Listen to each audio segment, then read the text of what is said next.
Hello and welcome back to Everybody Loves Raiken, our 5th edition live play that meets on Tuesday nights.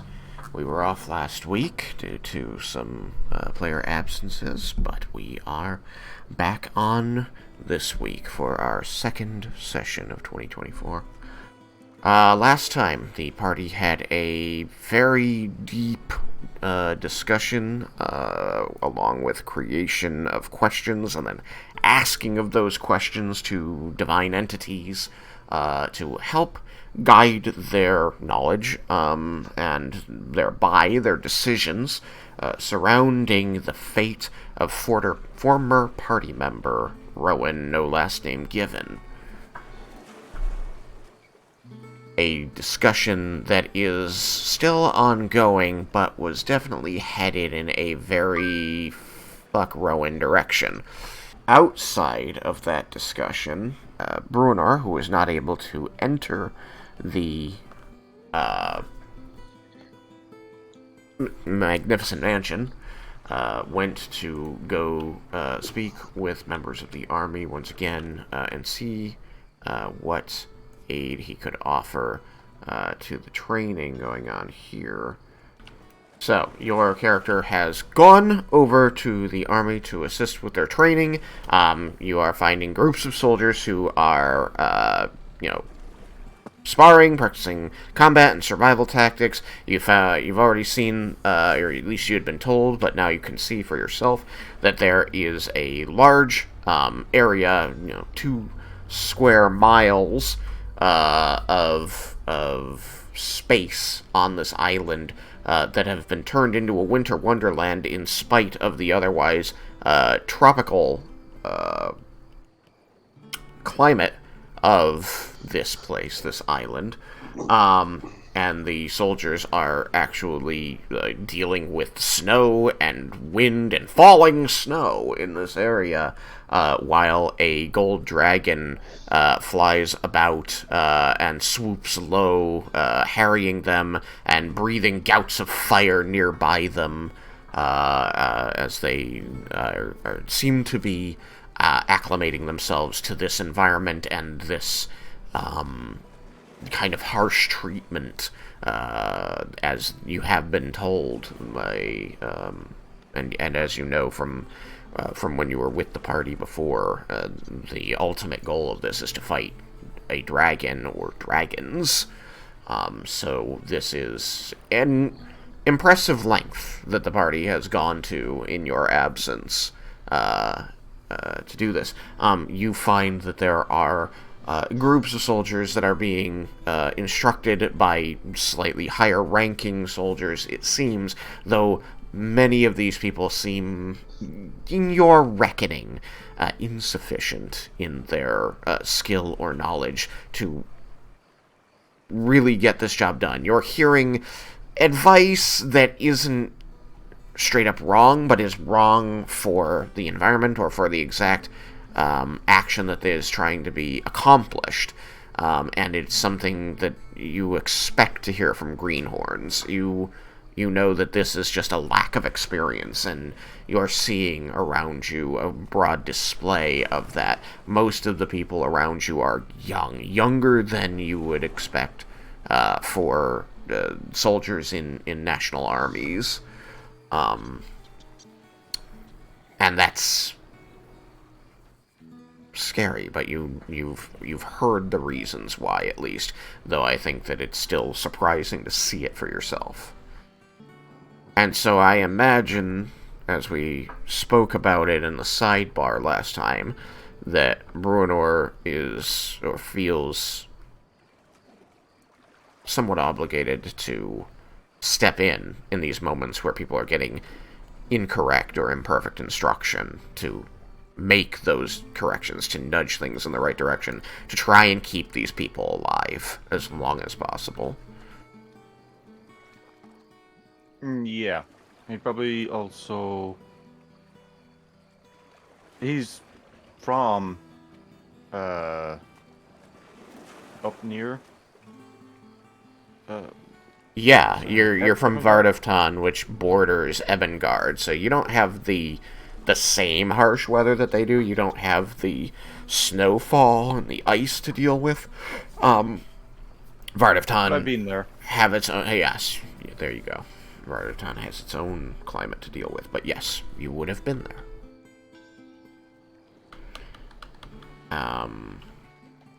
I just meant that I don't know how much training he might have, or how much.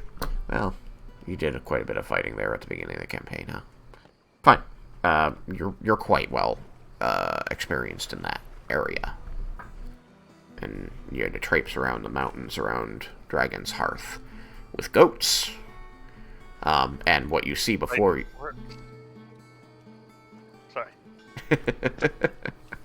And what you see before you thrust up out of the ground is this mountain of ice and stone that is reminiscent of, though not a replica of, the mountain from upon which Dragon's Hearth was built. And so, as a person wanting to step in and help these people survive what is to come, you do take the reins from a nearby instructor and begin issuing orders. No, not like that. Like this. Here's what you want to focus on. This kind of correction. So, I would like you to give me a couple of rolls here, just to kind of get a feel for how well this goes. Give me, you're a strength fighter, so give me, like an athletics check and constitution saving throw. The athletics check is a 17. Constitution save is a 19. 17 and 19. I would say that means things go pretty well. So, with that, you are able to get these soldiers arranged into groups of 2 or more, working together on survival drills, exercise, and sparring over the course of the several hours that the party spends debating their questions. And this is around the time, once you've got this group here, which kind of grows over time as more groups kind of see there's something going on here that seems more regimented, more directed, and kind of joining in, just seeming to notice that this might be good for them. And that's when a human in gleaming armor kind of walks over to you, and you hear him walk up and then stop, and there's a long silence as he seems to be letting you continue what you're doing as you're moving through and correcting people's swings and postures and tense, because you have a very eclectic lesson going on here over a large area. Before finally you hear him step closer and clears his throat and says, so, he approached, he observed this going on for, 10-15 minutes without saying anything and without interrupting, before finally stepping forward, helm in hand, attracting your attention and saying, hello, I don't believe we've met before, and by this time I know just about every soldier on the island. I'm Thandros Draknir. Who do I have the pleasure of speaking to? He has held out his hand at this point. Yes. Then Brunor would take his hand and say, Brunor Fireforge, actually know your brother. You do? I'm afraid he hasn't mentioned you. Well, it's been a while. Indeed. Apparently I've been a statue for some time.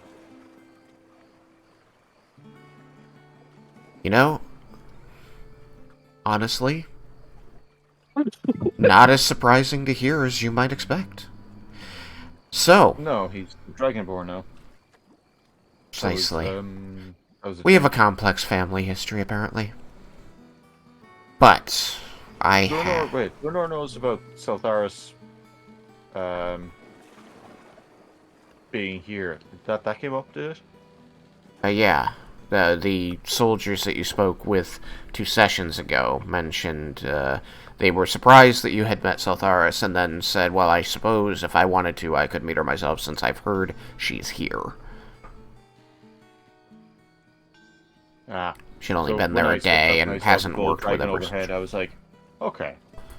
You do know that there is a gold dragon flying around this mountain of ice and stone, swooping attacks at soldiers training on the mountain and breathing fire very near them. That, I don't... I think you've only met the one gold dragon, so I don't know how much you might be able to say, well, that looks like the one I know, but it certainly doesn't not look like the one you know. I'm told that the gold dragon I met is here. I see a gold dragon. I'm like, okay, that tracks. Yeah. She hasn't come down to speak with you. She's continued her thing while you're doing yours. But perhaps that's something you can take up with Thandros. So he looks around at the soldiers you have in your various different trainings. The survival ones, the sparring ones. And he nods his head, and you can see that he looks impressed. He says, I take it, Mr. Fireforge, that you were a soldier for Vardavtan? Alright. I have precious few soldiers to command at this time. I'm trying to make more. You seem to be very effective at it. Would you like to help me in that regard? More than you're already doing. What do you need? More of what you're already doing, to be plain. But it wouldn't hurt if you could act as an advisor to me. I move and advise the different instructors and keep logistics with the quartermasters, the food, where the bivouac is, help with the maintenance of gear, armor, weapons. It's a lot, and I have a good number of people helping, but none at this time. With your level of experience, I would wager. If there were 2 of us, I think that could make a large difference. Your former compatriots, as I assume must be the case, my brother, they have recently assumed command of the army, become general and lieutenants general. Some of them have made a great... Sort of an incredulous look on Brunor's face. He indulges that look for a moment before continuing. Some of them have spent a good deal of time and made great strides with the soldiers, but that only serves to illustrate how much work is needed still. How much work hasn't been done.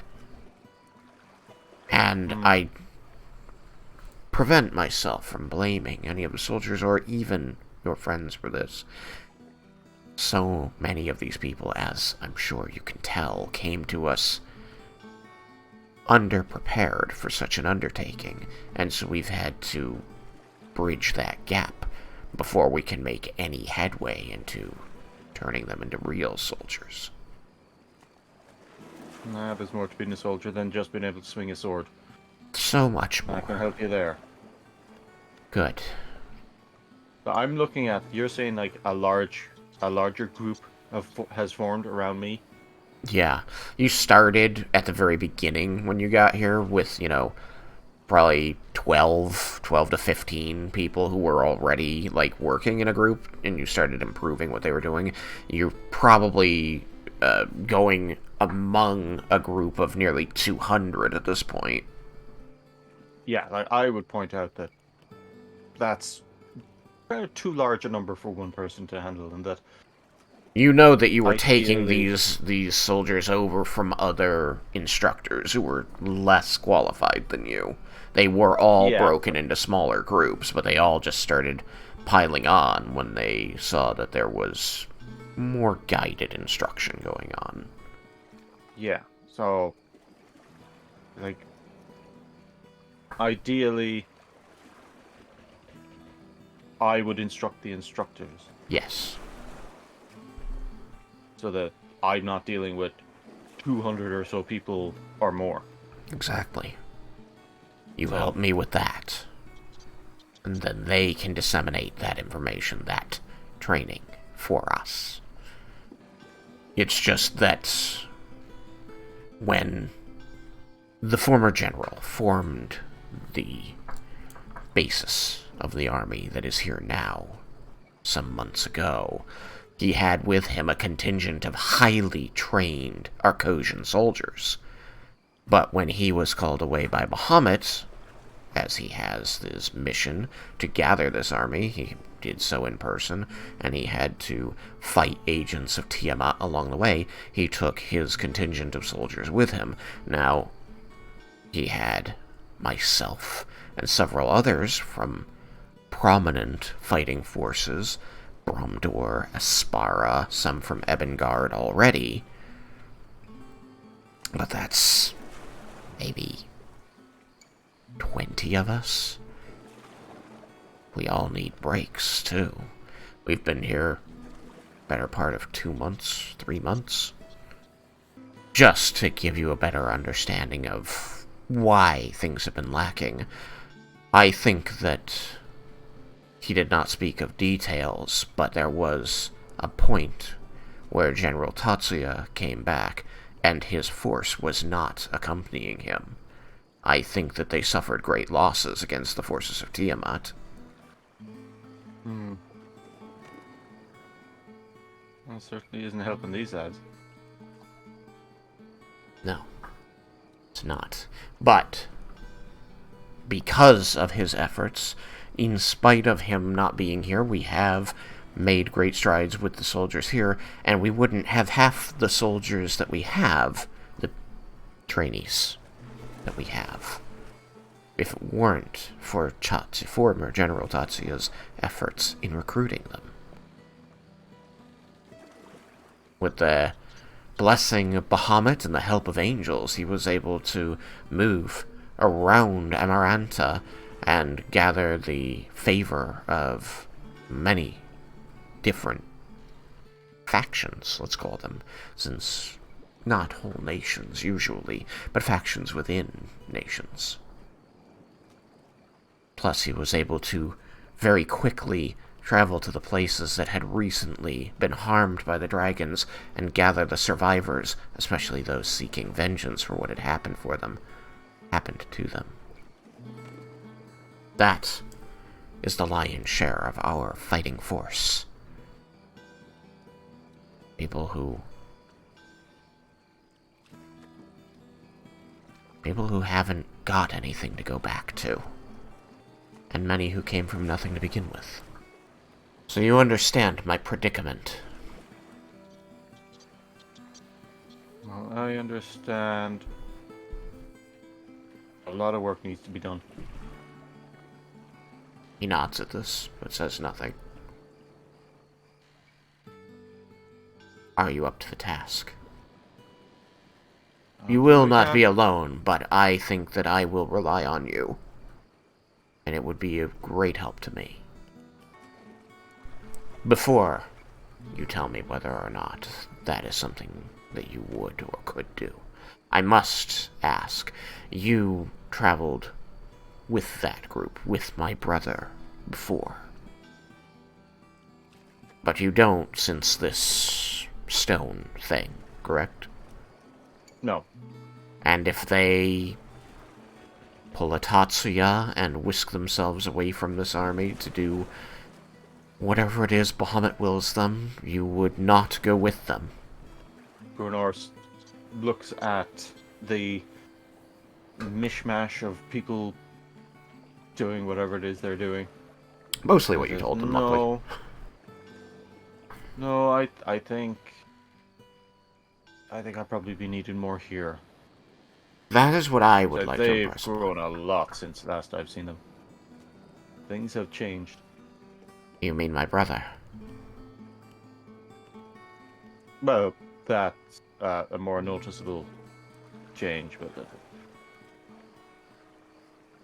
I see. they've accomplished a lot in a very short space of time.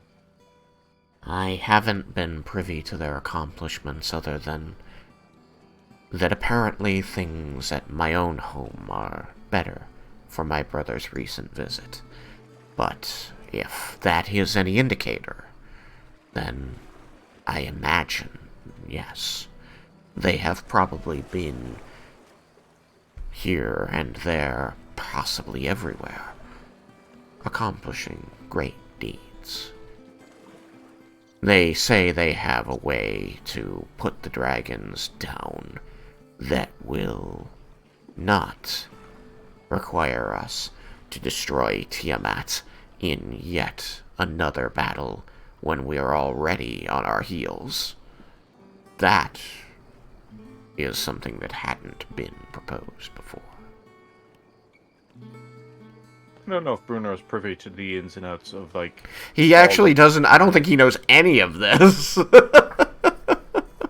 He might, like, from snippets here and there from what the party said, something about scales earlier. He knows that there's more dragons than just Bala. Yeah, so Bruno just kind of shrugs and goes, I'm more interested in just keeping these guys alive. I'll settle for that. You'll work with me.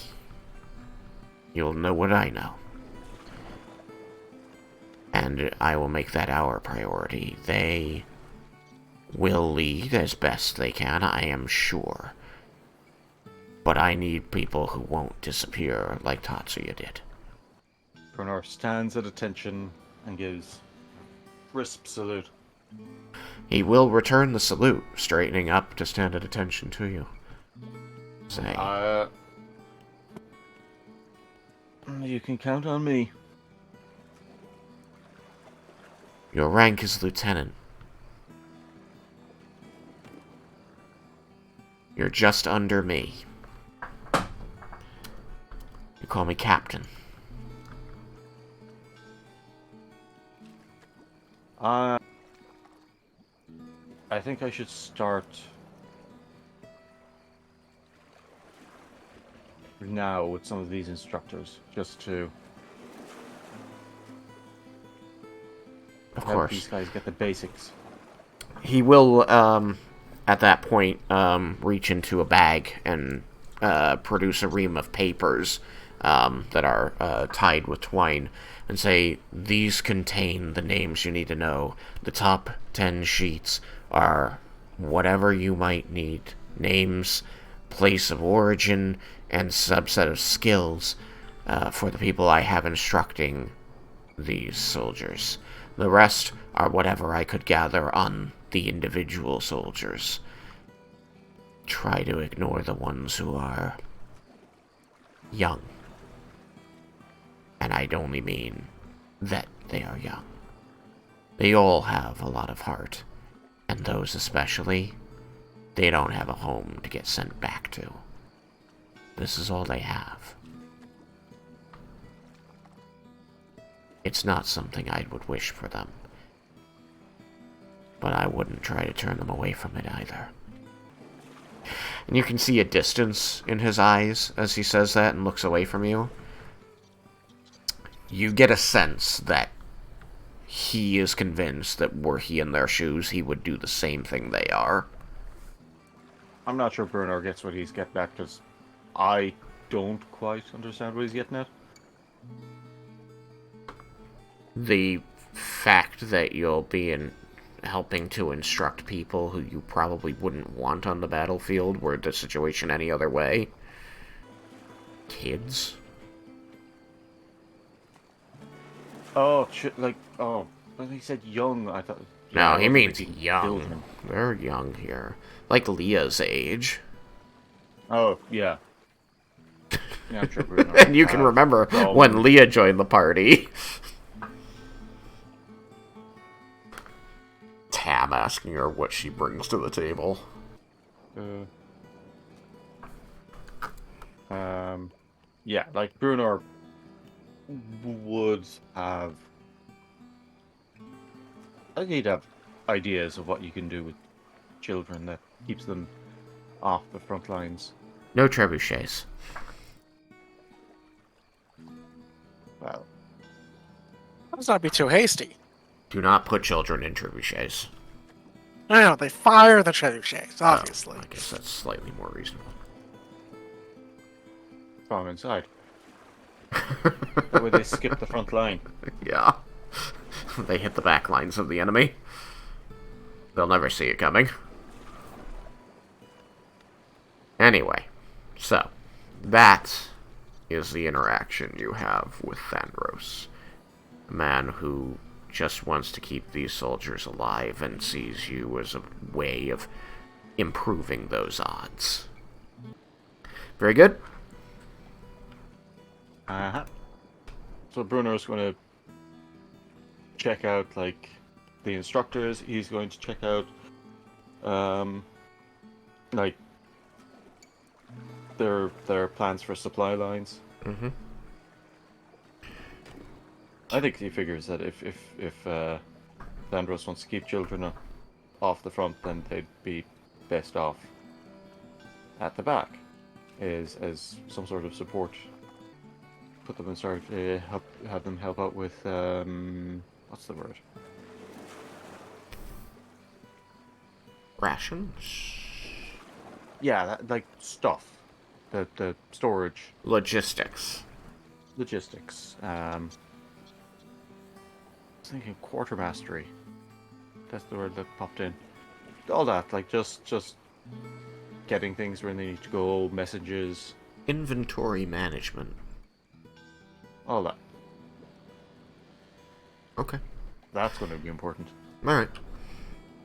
I think that at that Thandros will just give you kind of a knowing half smile, still colored by that,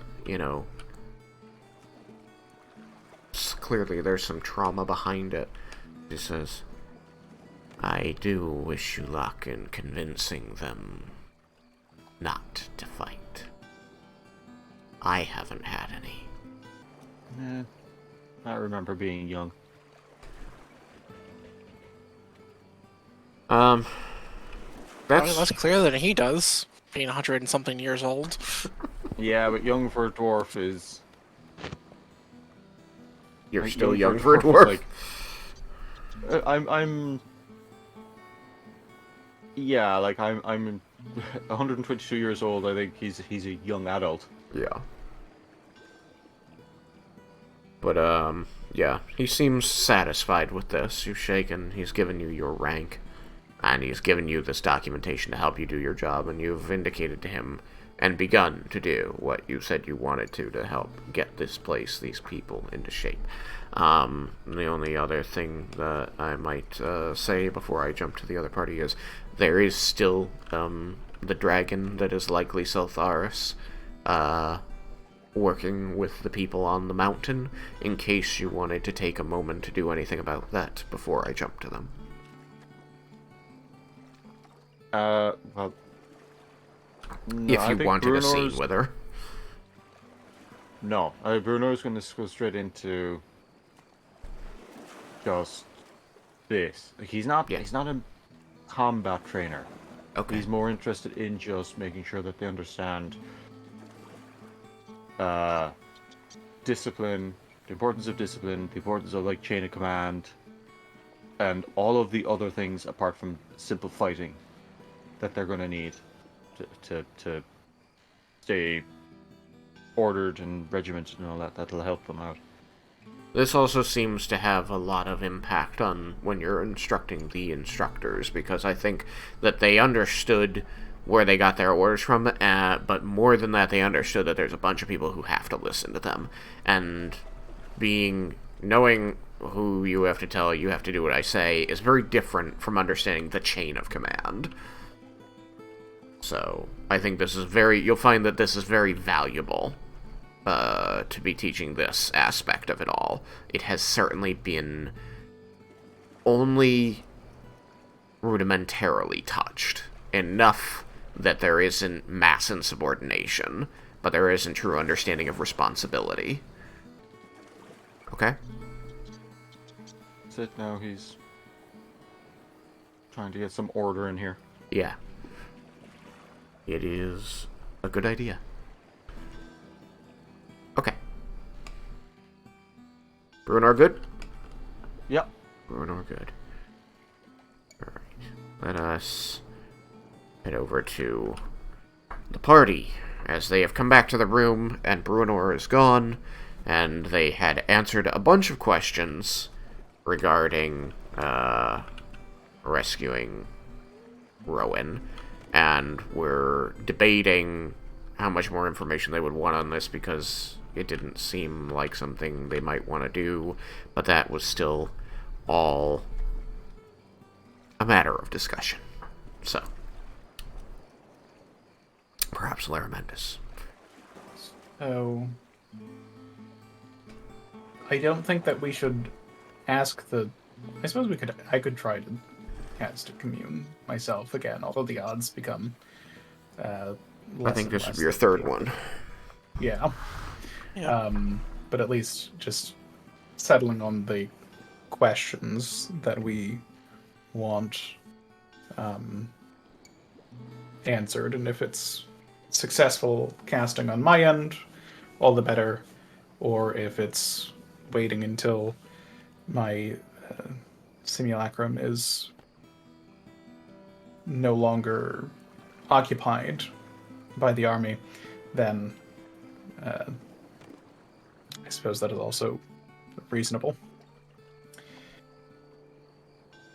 So we want to know if it's the fiend that's already angry at us. Well, I'm sure we can work that better later, but just kind of get an outline. Probably would be worth knowing if they would accept a deal of trading the equivalent of a soul and residuum for Roen.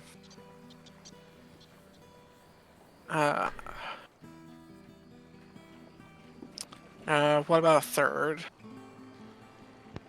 We want to have an idea of how much residuum a soul is worth. Okay, then when you last asked, you asked if we had enough, right? Or did you ask if you had enough?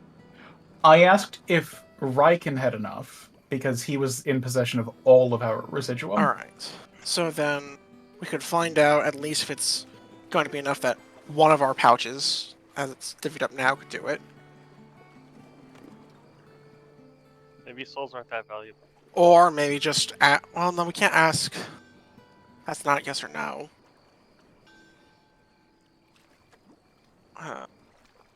We could give it, ballpark it by getting, above or below a certain number that we think is in the ballpark. How much residuum do we currently have?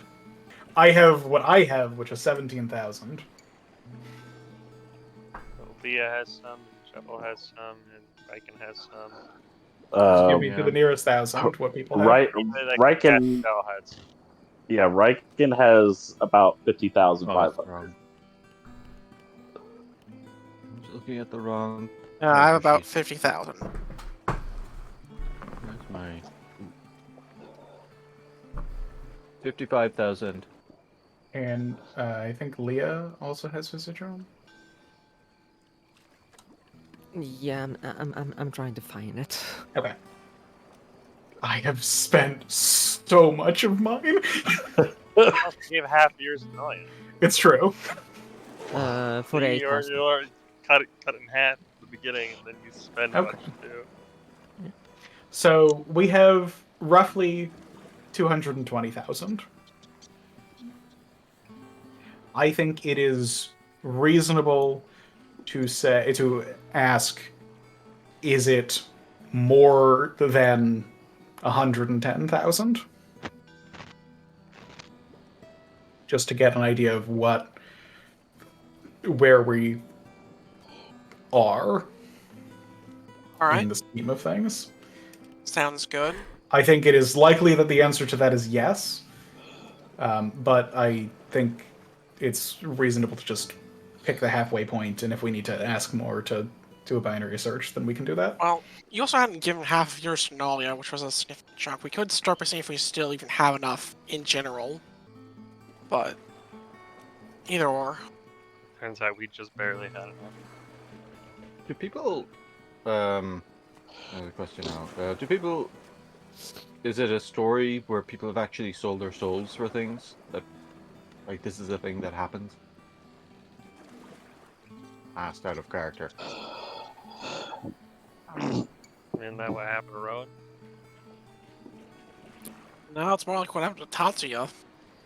Yeah, it is what happened to Tatsuya. He sold his soul. Yeah. No, like, actually sold his soul versus pledged his soul, like pledged himself. I think But, you like- can sell your soul to devils in D&D. I don't know why. No, I mean, like, Yeah. is this something that is like a historical fact? Like, it's like, oh yeah, there are stories of like people who have sold their soul for something. They've traded away their souls in exchange for some item or some power or something like that. I mean, I can make a history check if you would like, Voice in the Sky. May make a history check. Use this. That's an 11 on die, which is not a great number, but that's a 25. Okay. Answer your question, yes.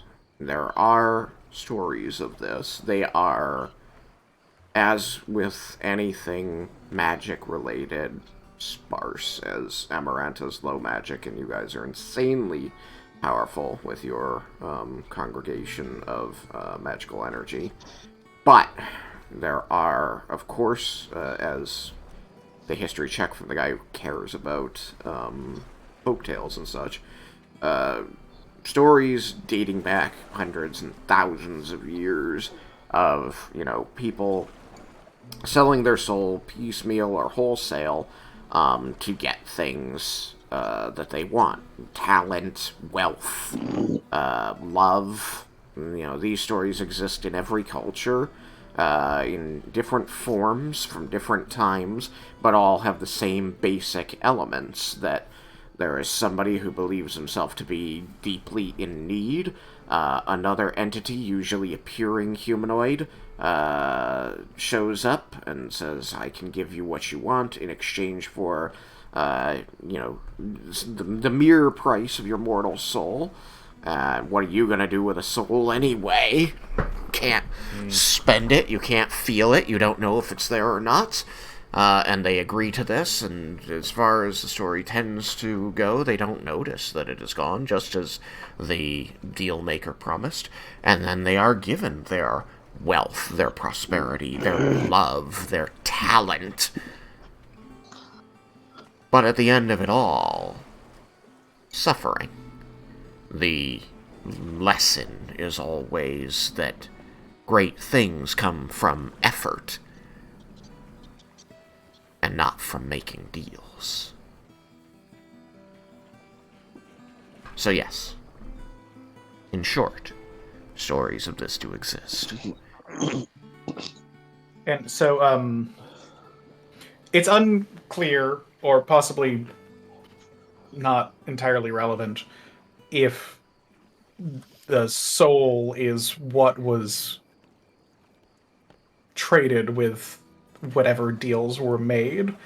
What we're trying to do is cancel out those deals with the price of a soul, on the assumption that that's a reasonable, high mark of what a deal is worth to a devil. Alright. And so you want to try and guess from history what the value of a soul might be, utilizing these stories as a guideline? No, so that was in character to Jebel when he was asking, basically, like, do we know that this is a soul that we're actually trying to, like, match? So the I point- think that... Go ahead. So with this, Jeb will be like, yeah, but the thing is, trading anything, like, a lot of times value is not a constant. Like if you're saying But- like someone traded their soul for love, how much is love worth?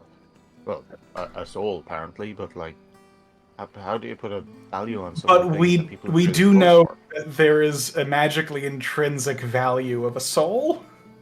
Yeah, it's just like there's a magically intrinsic value of anything. So That's with fair. enough, It does have concentrated interesting magic. metaphysical implications that I would like to discuss with people at the university.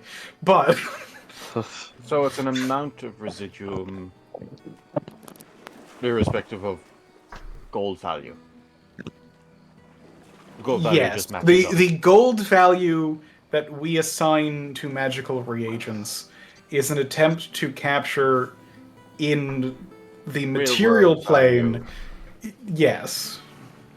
The residuum is a more pure manifestation of the magical value of work, and therefore has a more specific relation to what the magical equivalent of a soul would be.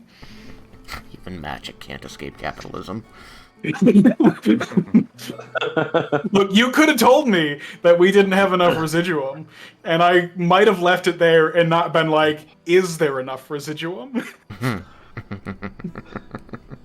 I feel like even if I told you you didn't have enough, you still would have asked, is there enough? I didn't. That was my third question, though, so I would have needed to think about asking it at a later point, and I might not have remembered. Although I was holding on to that question for a very long time, so I probably would have asked it. Yeah. It Wait, would what have were these happened. questions?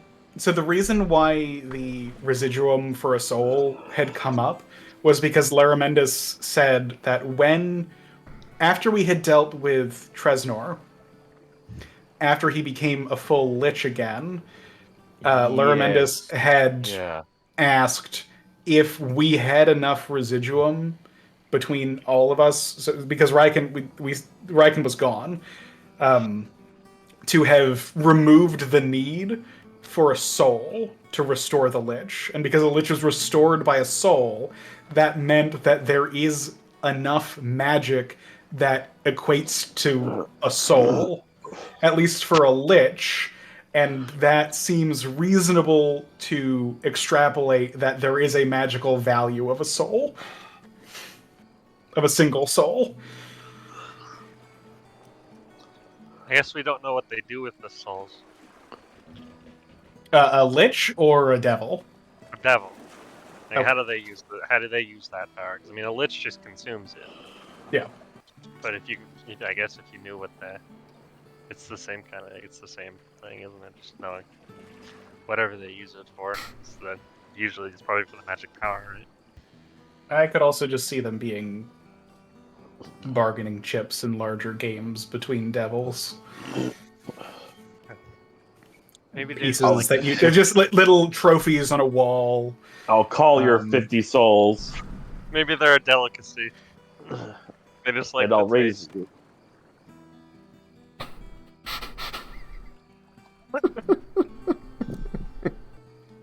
Your soul's just an afternoon snack. Okay, so I'm going to right now I have written down potential questions being, is the entity who currently owns Roen the former patron? I'm not tied to currently owns. I think it might be better to say currently in control of the deals that he has made with devils, or something more to that effect, because the deals might not fully confer ownership. I'm not certain. With your high religion roll from last time, you would know that the colloquial way to talk about this is to say holder of contract. Holder of contract. Okay. That is the all-encompassing phrase used. Yeah. Excellent. And then, is the entity who currently holds Rowan's contract a devil? And then, is a soul worth more than insert weight of residuum that equates to 110,000 GP? I, the player, do not know what that weight is. Laramendus, the character, could tell you to the fraction of a gram. Yeah, I'm not bothering with that math. Yeah, it's simple math. We know that I can, in character, say the number. Yeah. We can now. We just don't need to. So, number 2 is only useful It's like a quarter if of a pound. number 1 is no. Just because if number 1 is it doesn't matter to us whether that entity is a demon or a devil. Yeah, I don't. Well, also, I don't think it's prudent regardless. Don't we know he's in hell, thus making it a devil? I think that there are different hells. Yes. Demons and devils are both from hell. They're just different hells. No. Is that not how it works? I do think that there are portions of any plane that get fuzzy. High religion roll is going to come to the rescue here again. The denizens of hell are overwhelmingly devils. In fact, it's nearly 100%. Demons come from the abyss, which is a different plane of existence, but hell and the abyss abut. And on this plane, this tangent cut, where the two planes abut, there is a great war, known as the Blood War, between demons and devils. Hearing about the Blood War, I had no idea what it was. Yeah, the Blood War is the endless, everlasting war between demons and devils. Demons from the abyss, devils from the hells. So I had no idea about anything about devils and demons in this game. We haven't really delved into, the focus of this campaign was not that portion of the cosmology. They were very tangential to what we were doing. I wanted to delve into it a little bit more in the next campaign. It could have become a focus of this campaign. It didn't. Yeah, I was decided not to go to hell. It's true. It's too bad. The place is great. It sucks there. No, it's great. Anyway, that's what you know. That if it's in hell, it's almost 100% chance to be a devil. It is not 100% chance. And there are fiends, apparently, that are untyped between demon and devil, and can be on whichever side they want. Like nightmares. The Yugolovs. And apparently nightmares. Yugolovs. Succubi. I was very convinced that succubi were specifically devils, but here we are. So, between the random non-devil fiends that are there, and the few demons that have managed to exist in the hells, odds are still very good that he's with a devil. Mm-hmm. So is there a second question that people would be more interested in asking than the confirmation that it's a devil? Whether or not they'd actually take a trade of the residuum for Roen. I feel like it would be very foolish of them not to. I think a lot more of the residuum. And more specifically, whether or not they'll take a trade at the price of a soul. Because if that one is no, then figuring out the price of a soul is kind of pointless. Mm-hmm.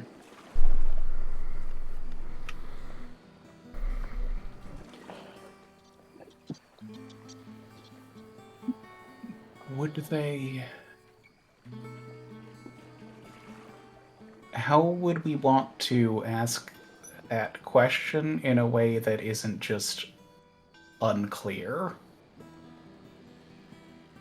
Like, could we convince them to trade Rowan's contract for the residuum equivalent of a soul? Could just say, if offered the deal of residual of enter amount here, would they take it?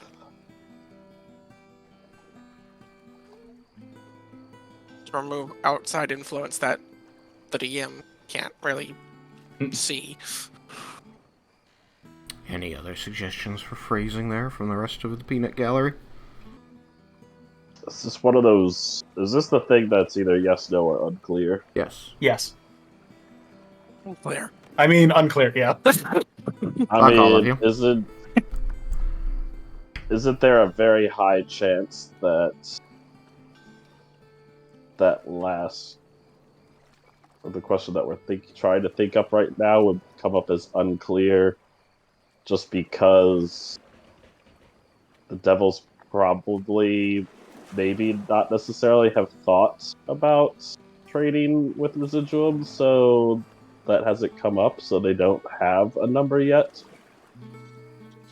That's possible. Like, Yeah, I because think it's possible none of them actually know what it is, and that would...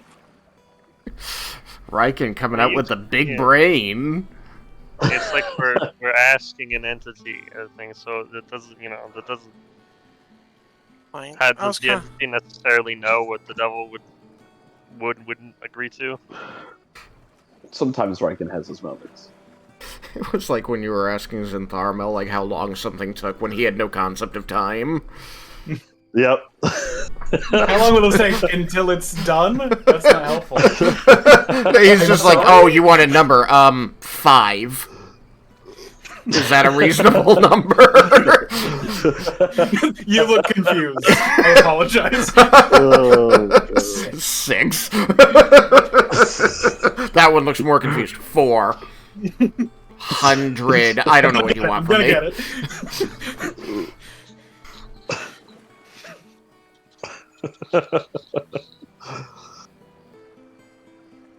So, going once, going twice. Sold.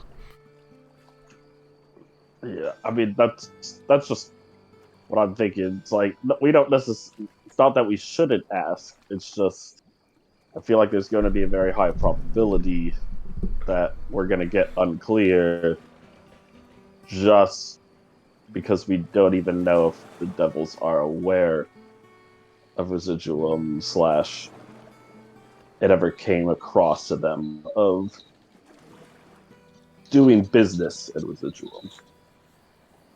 And if they don't know, then up above isn't going to know.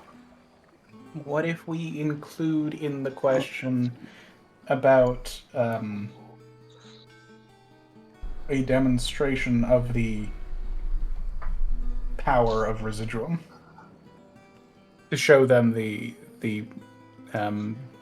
magical significance of a certain amount of it? Possibly. It probably They wouldn't hurt necessarily anything. be immediately aware of. If anyone, after a short demonstration of here's a gram of residuum, here's what is done with a gram of residuum, and then immediately extrapolating that to, okay, this is a soul. If anyone could do it, it would be a devil. Yeah, I would agree with that. I religion roll again on the nature of hell. I'm going to tell you that you have one other factor working in your favor in a deal, in a question or a deal like this, and that is that because devils specifically are lawful, they, even though they are evil, they honor their deals, and when they are entering into deals or discussing deals with anyone, including mortals, they are assuming that everything that is being presented is on the level. Yeah. At least the letter of everything that is being stated Yeah. is accurate. And the fun comes in the tricks behind the letter. Right. But if you say, we're giving you this and it can do this, they're taking you at your word. It is worth that. Just remind me to hire a contractual lawyer for next week when we get started. Roll intelligence to become a contract lawyer. Amaranta solved its lawyer problem. That's a 1.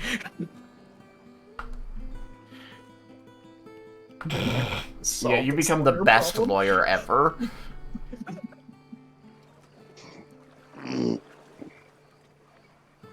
You're certain there is no better lawyer than you.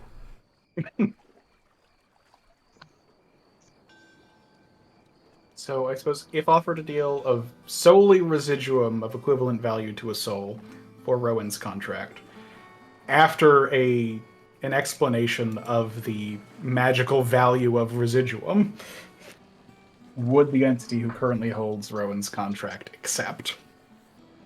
Are people more okay with that one? Sounds better to me. I don't want to lowball. I don't know that I want to lowball the devil. Or a devil. That devil. But I guess I turn to Vendar and I say, is this a situation where we should just come out with our only offer and see if they take it? Or how do you think this negotiation should go? I mean, devils are all about deals, right? It sounds like the prime place for negotiation. They were fun. I was glad we did that.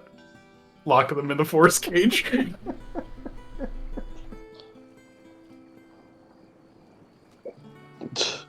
then just... I'm sorry, I can't let you out. We'll take this much residuum for his soul, and we get to call Raiken weak for the rest of his life. Weak. It's an alarm clock in the morning. Weak. Weak. Everyone in the party except Raiken's like, we'll take that.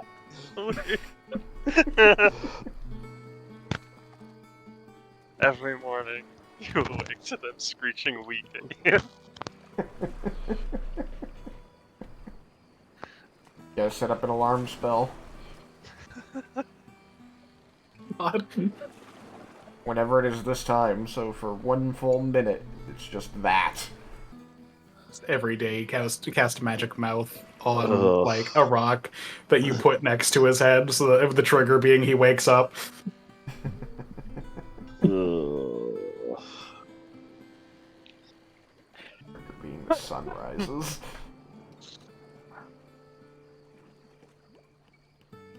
So people are happy with these questions?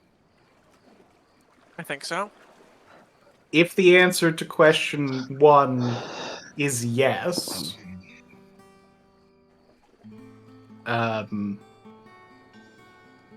is there anything that we want to ask? Because 2 and 3 are moot points at that.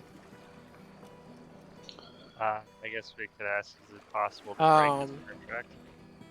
Is he already planning to interfere with us dealing with the dragons? He being the entity or he being Roen? The entity. I feel like I can tell you that that's yes. You feel like it, but you don't know. We can ask, but... Oh yeah, it's like if we're, if the question's gonna go to waste otherwise, it's something, but...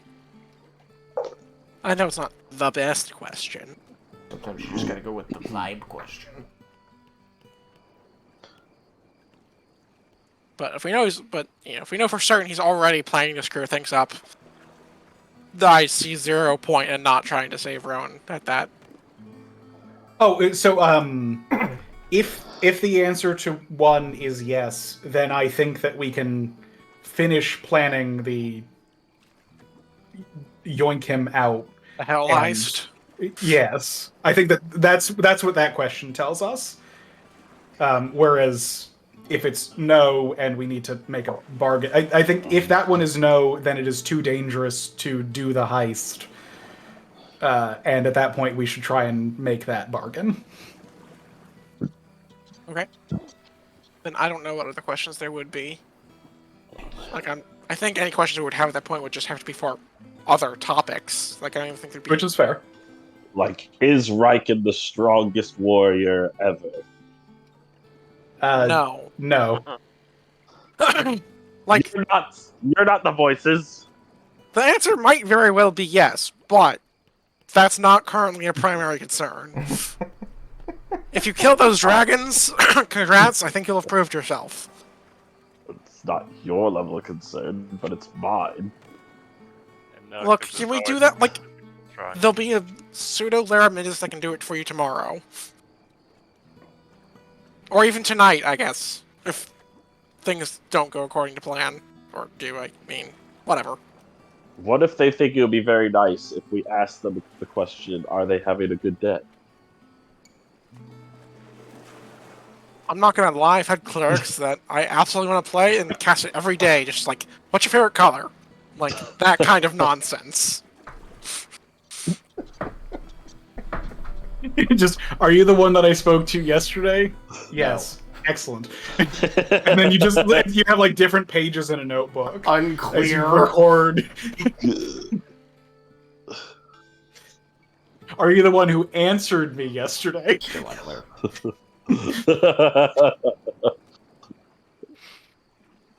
And it would have to be like last time I cast this spell, because who knows, we don't have a concept of time. Unclear.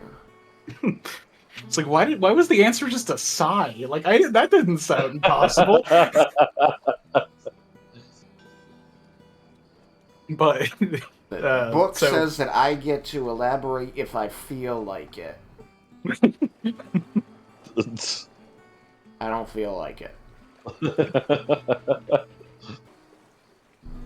But, yeah, so... I don't know about other questions. Any of you guys? Nope. Okay, well, I'm just going to try and narrow down the amount of the value of a soul. I'm Yeah, fine with that. I mean, that could be useful at some other point, might as well. Never know when you need to know the exact magical value of the soul. You could ask if we live in a simulation. Are we in a game? What is my stat block? Just Unclear. Lerm just goes into a coma. It's all zeros. Zeros are fine, right? Zero's good, right? It's the whole thing. It's all or nothing. I'm betting for all. Fuck. Alright, so, are these the questions you're going to ask, and are you going to ask them now? And by now, I mean by going back in the mansion, since you can't ask the questions not in the mansion. Yeah. I think there is no reason why Lermundus would not want to go and attempt to ask those questions now. Although I mean, it's a coin flip, but like, relatively confident it's not going to work, which would just mean waiting for tonight. Well, it's 10 minutes. That's all it takes at this point. We have the questions. Yeah, no, Lermundus is going to go and ask. Okay. Like, I think odds are it's not going to happen, but I'm going to I'm fine taking the 10 Spare minutes. myself moving tokens around. Yeah. You go into the mansion. Potentially alone, potentially not. I don't care. Roll a d100. Beat a 50. That's a 25. Okay. Would you like to attempt to beat a 75? Ten Roll them more dice. minutes. Sure. Alright. 89! Okay. Works on your second try. 10 minutes elapse. Your bowl of water. Yep, good. Yes. Questions. Is the entity who currently holds Rowan's contract Leah's former patron? The bowl of water vibrates, and Ash says, no. Dang it. If offered a deal of solely residuum of equivalent value to a soul for Rowan's contract, after an explanation of the magical value of residuum, goddamn this question, would the entity who currently holds Rowan's contract accept? I'm going to stick with unclear. Mm-hmm. A Which is reasonable not one no. to be like, okay, an attempt might be worth it. And then, is a soul worth more than insert weighted residuum that equates to 110,000 GP? I'm going to choose to interpret it a particular way. And say... no. Okay. Worth exactly under 10,000 GP.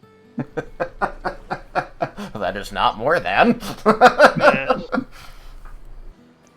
I share this information so that everyone is aware of it. I don't know if everyone was around, but... How close is Vendor to finishing refining the poison? Have you been inside doing that, not out here participating? I mean, well, he was in the process before he was interrupted by this. Right. How close we were done. It is not a short process, and if you've been putting it on hold for these discussions, I would say, I remember we talked about after the last little mishap of walking away from it for too long, you had taken precautions not to lose any more of it to that. So you're on hold, it had only been a couple hours, and it's a big involved thing, so you'd still have a couple hours left. Okay. You are doing an art and a science, and you are a person most capable of it. That doesn't mean it's fast. Yeah, I was just it takes like 20 minutes for Lara to do this, right? Because it's a ritual invitation. Yeah, it takes him 11 minutes total. But I mean, when he does this, you can run in there and do your thing for 11 minutes. But then you're gonna have to, once again, turn everything down or off so that it doesn't boil over again. So there's set up and set down time. No, it was 22 in this particular case, so you had to cast it twice. He casted it twice. Because it failed the first time. Oh, it did. You're right. You're correct. That's right. I knew that. It failed the first time. Alright, where's the other set of questions?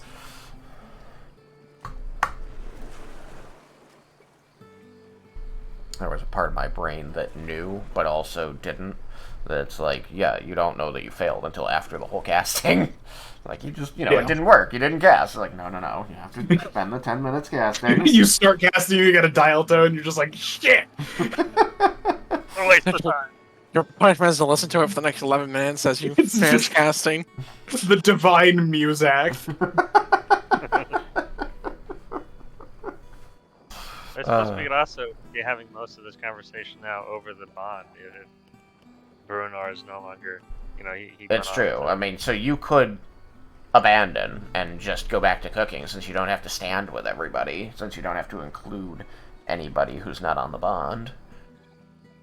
I think then, yeah, once Lair goes to start doing that, start to cast the ritual, Vendar will go back to making the poison. Okay. And he'll let everybody know. It's like, if we need to talk more, do it over the pond. I should assume that everybody else also went to the mansion to hear the results of these questions? I did. Okay. And Raiken, Jebel, Mm-hmm. Leah. Yep.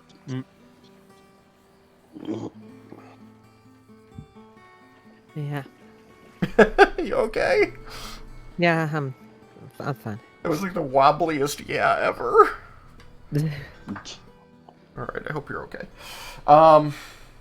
Then, yes, it will be while you are, stood around hearing the answers to this, and Laramentus begins to contemplate the meanings of these answers and what he's going to do next with those, that you're going to hear a pop and a gurgle of energy, and suddenly a tiger is going to appear next to Raiken.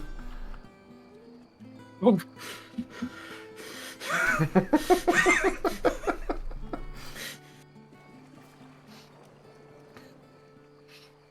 Was Raiken near Laramentus?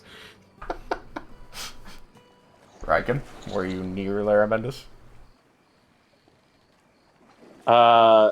Yes. Okay, yeah, then that is Laramentus' reaction.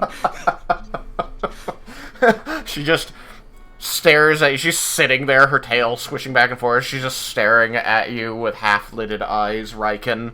And you hear in your mind, telepathically, as she says, I was bored, so I rescinded consent.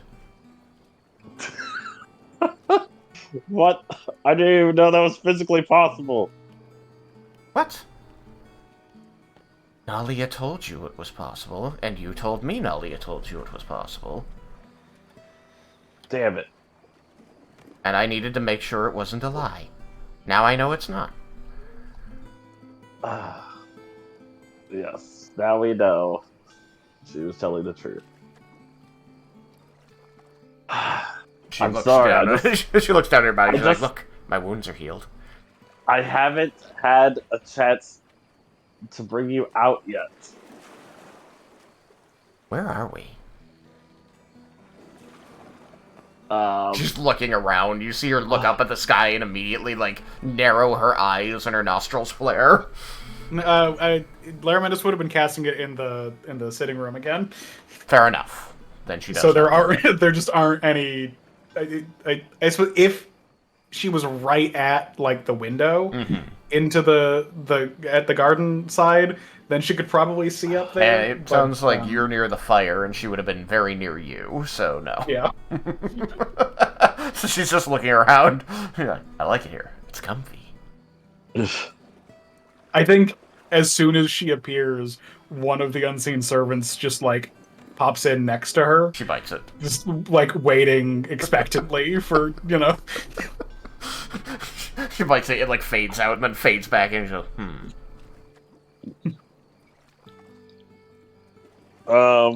Can you get some meat for her? Bacon appears on a plate as the portly form of Jeeves reappears. That's for me. Oh no. She says, yes. Indicating the plate. Yes. She's gonna reach up and drag the plate to the floor and begin eating it. You see the pile never gets any smaller.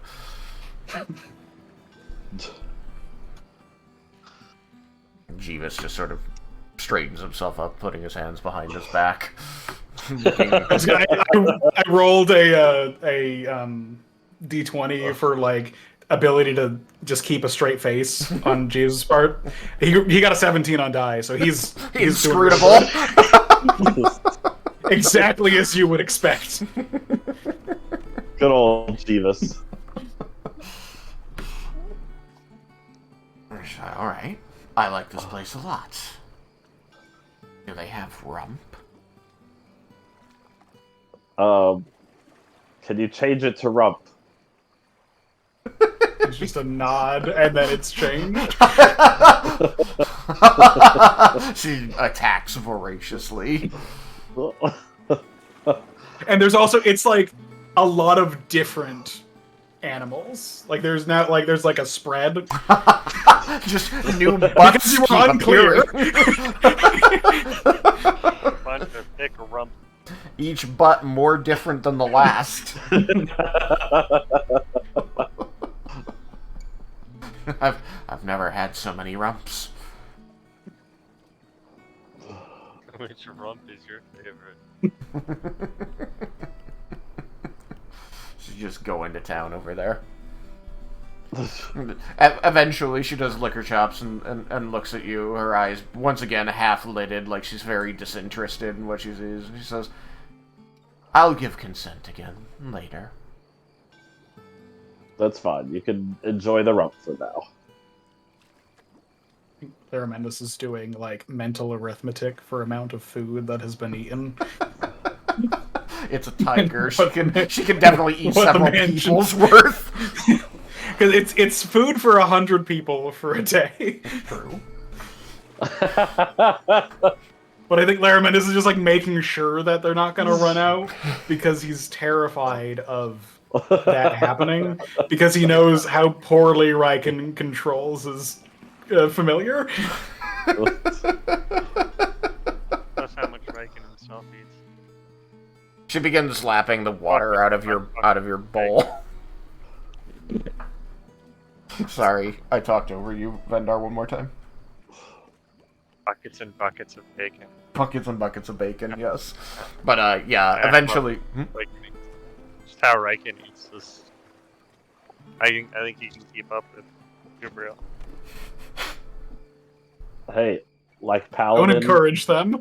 Have an eating contest. I can definitely eat more than you, Raiken, and she starts licking the water out of the bowl you were using for commune. I Challenge suppose we don't accepted. need it for commune anymore. Can you get her a different bowl, though, that isn't on my table? You see, like, her ear flick as you say this, and, like, one large yellow eye kind of finds you, and just a paw comes up and smacks the bowl so that it's on the floor.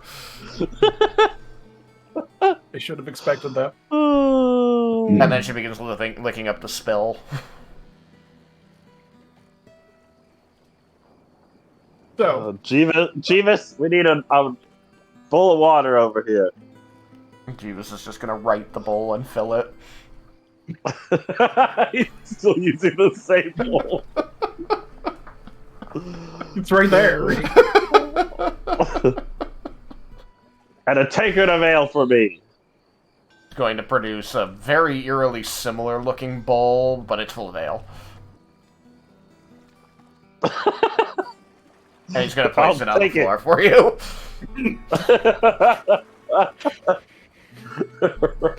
Raiken just gets down, just kneels down, got buckets of bacon in front of him, the bowl of ale. He just looks at her. He's like, "Let's do this." I think at that moment,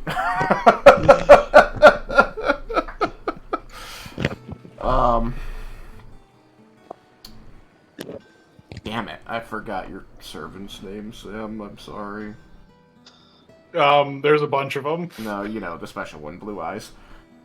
Oh, Sebastian. Sebastian. The name escaped me, I apologize. Sebastian's just going to sort of appear, you know, and lean, you know, next to your ear, Laramendis, and say, inside your house, there are 2 tigers. Both of them are void of manners. Laramendis just nods as Jeeves pulls out a chalkboard where one half of it says Kubriel and the other half says Raiken and just is poised.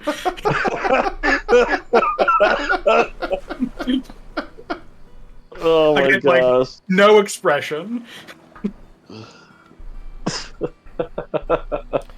Your father is shameless, Leah. I'm sorry. So, You also like a bowl of ale, Leah.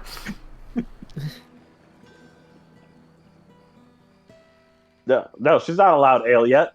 Too young. we do have answers to questions that we have asked. We know that Roen is not currently contracted to Leah's former patron.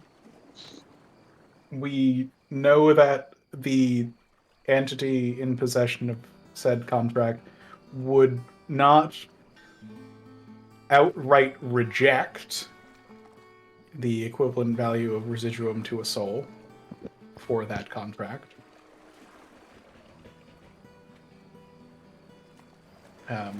It's possible that the deal might need to be sweetened more, or it's possible that there's just enough uncertainty based on our actions that we will take, given the information that we've learned from the commune, that's causing the answer to be hazy. And we know that it is less than 110,000 GP worth of, or less than or equal to, I suppose, 110,000 GP. That would be fucking hilarious if you did pick 110,000. I'm not gonna lie.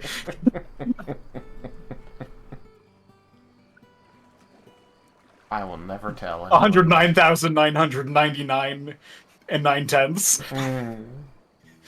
Until it becomes fully relevant, I will not tell. We know that it is less than or equal to 110,000 GP worth of residuum, which is a reasonable chunk of what we currently have, but does leave us with a fair amount. The biggest concern, honestly, with that amount of residuum is what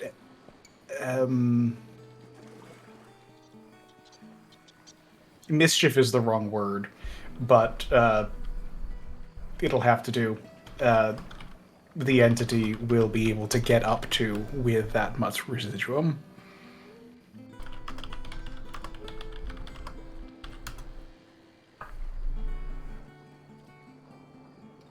And the fact that people will find out that we made that deal.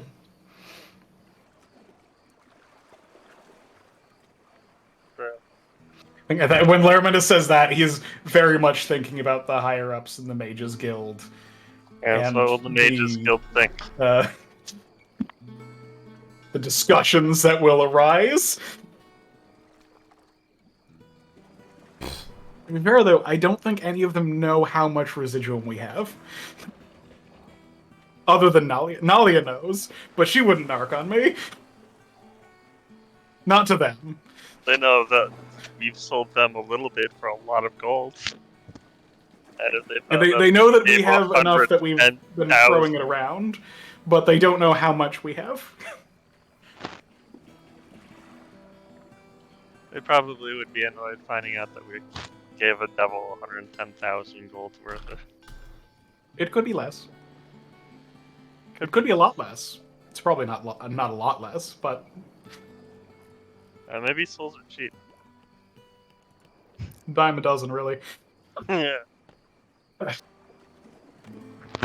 So, I would like to spend some of my simulacrum's casts of commune on narrowing down the residuum cost, just so we can go into any discussions with full knowledge of what we intend to bargain. Okay. So, use the ones that are written out there, the 2 and the 3 if yes ones. Yeah,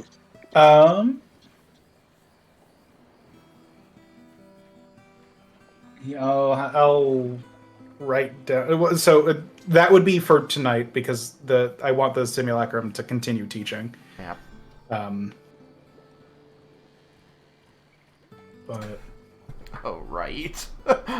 While you're out there training them, Bruder, it's not just the dragon. There's also Cyrus and Laramendus out here helping train as well. dressed differently than you saw. We're dressed in like what appears to be passing for uniforms. And they seem to have beaten you out here, even though you left them when they went into the mansion.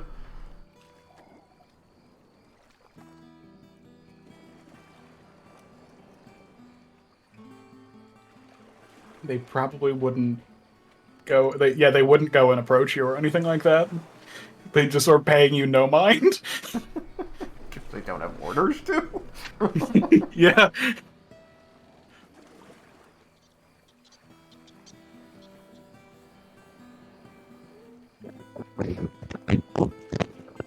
Okay, that was fun. I have no idea what you said. That did not come through at all.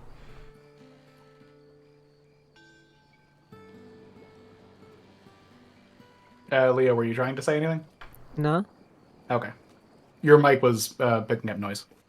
Oh, sorry. Oh, I thought maybe that was Thomas.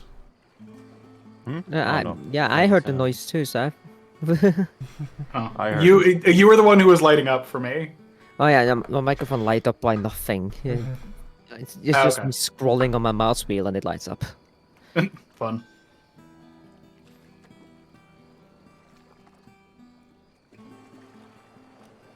So the actual questions wouldn't be the 2 and 3 if one, because the first one was answered by 3. So it would be: is it more than 55? Is it more than? And then assuming the answer is yes, it would be: is it more than 80? Is it? And then if it's yes, is it more than 100? We just do it that way. Okay. But What would you like to do between now and tonight when the simulacra come back? Got a couple hours. we Been a busy day. would need to figure out where the entity is so that we can meet with them. Did I spend my 9th level spell today? I did.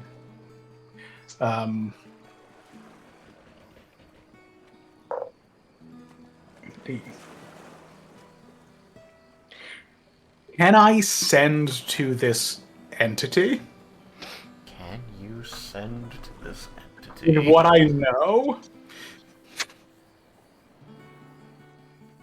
And a 9th level spell?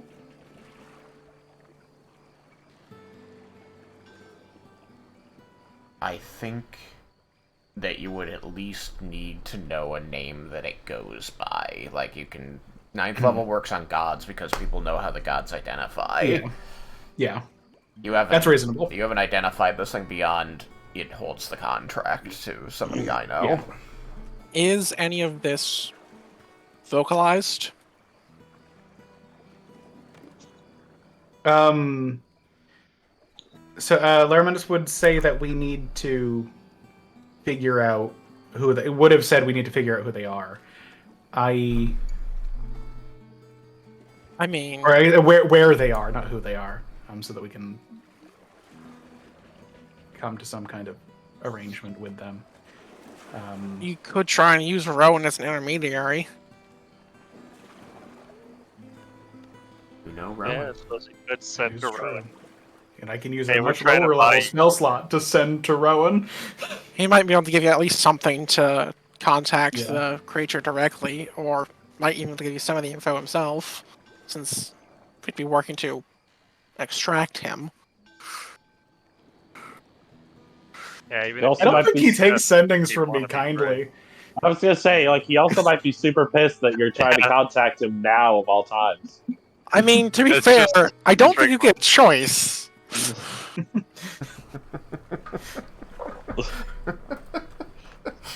Your How call is dare being you take my screened. mic.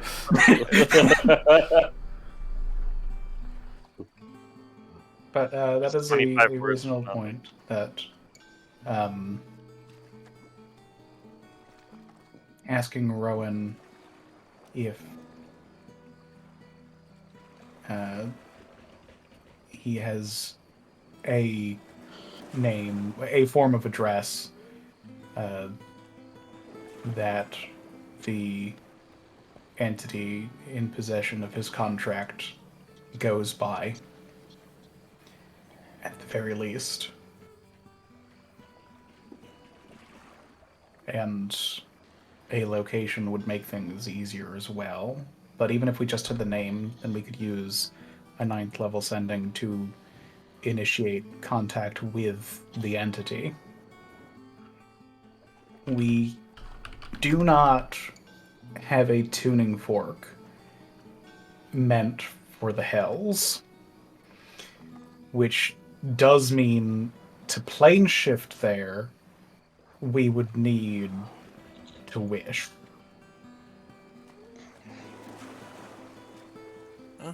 Or we could go to the physical entrance and teleport once on the plane. Because we do know where a hole to hell is. The difficulty there, I think, is in ensuring that we end up close enough to it, or close enough in a way that we can find it. When you say Unless- it, am what I- do you mean by it? A physical entrance. Oh, Am I I- aware of any other physical entrance? I spent the time to collect a piece of there. I can get us there within feet. Oh, okay. Okay.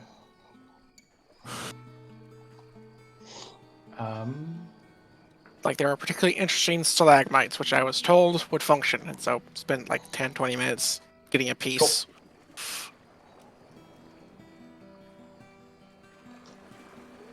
So that is...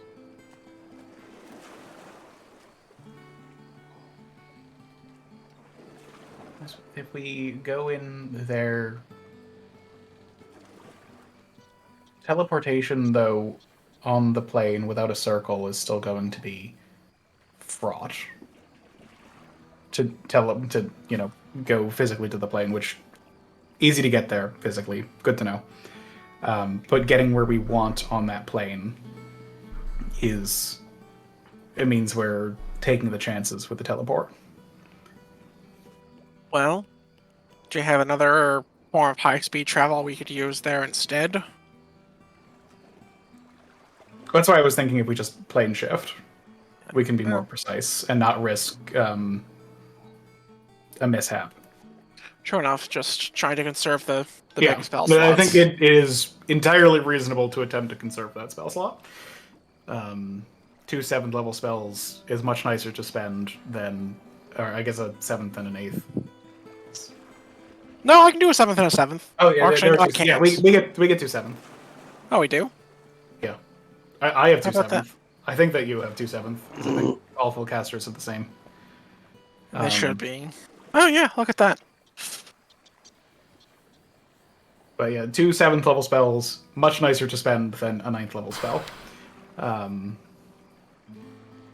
Although leaving is not as much of a problem since Leah can plane shift us back here.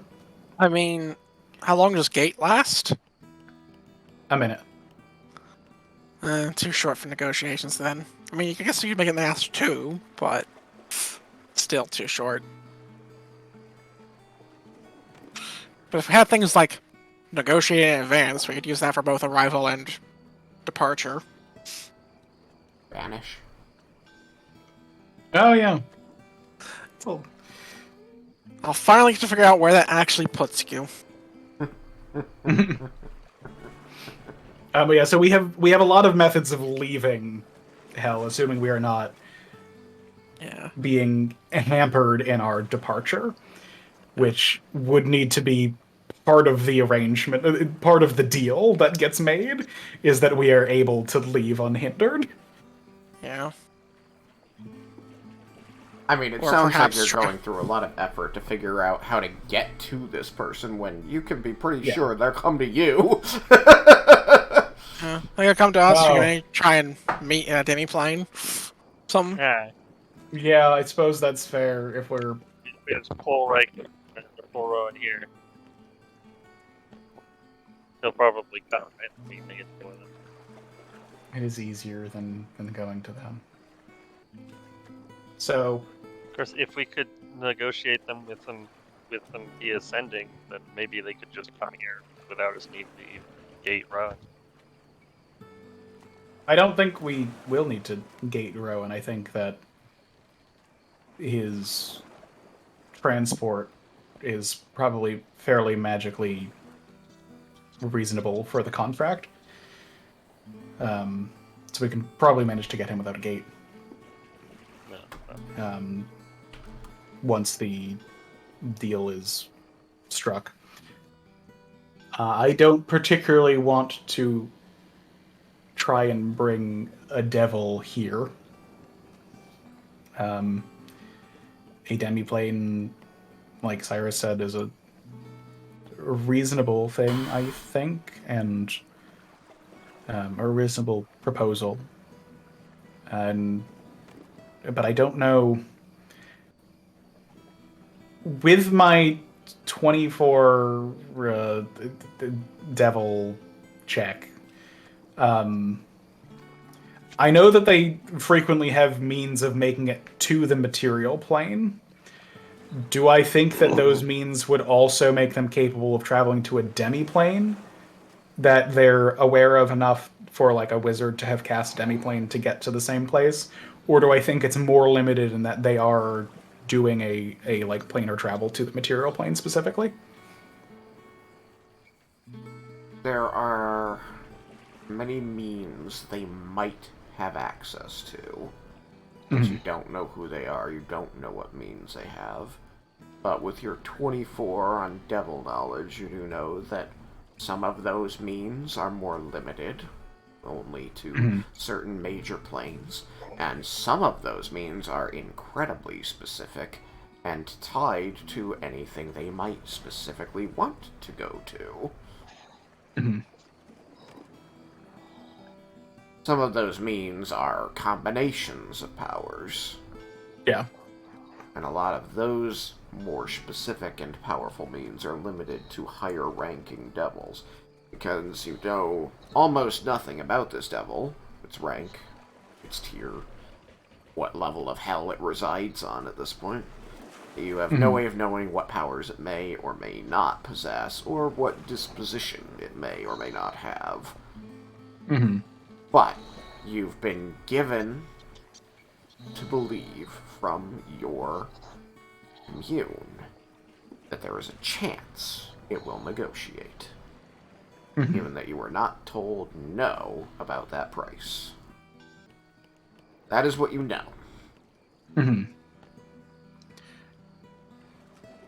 So if we send to them and we can attempt to see if we can manage to pick a demiplane. If not, we would probably want to pick some other place on the material plane that they could come to that is not here.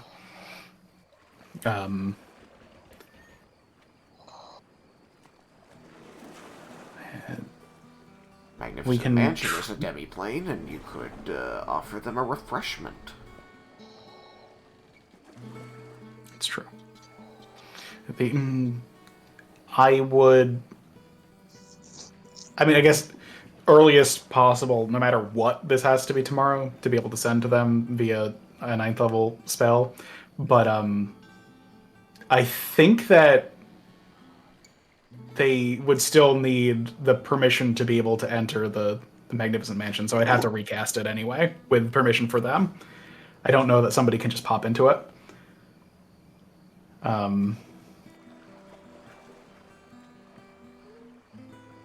But I also don't know that somebody couldn't if they were a sufficiently powerful devil. Which is a scary thought.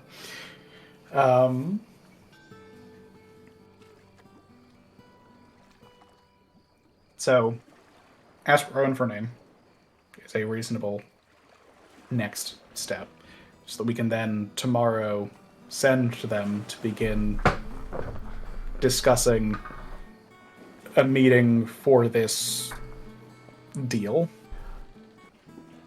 Once we have, if we have a name and an area of the Hells, we might be able to try and use more communes to figure out a little bit more about this entity, which might help us in those negotiations.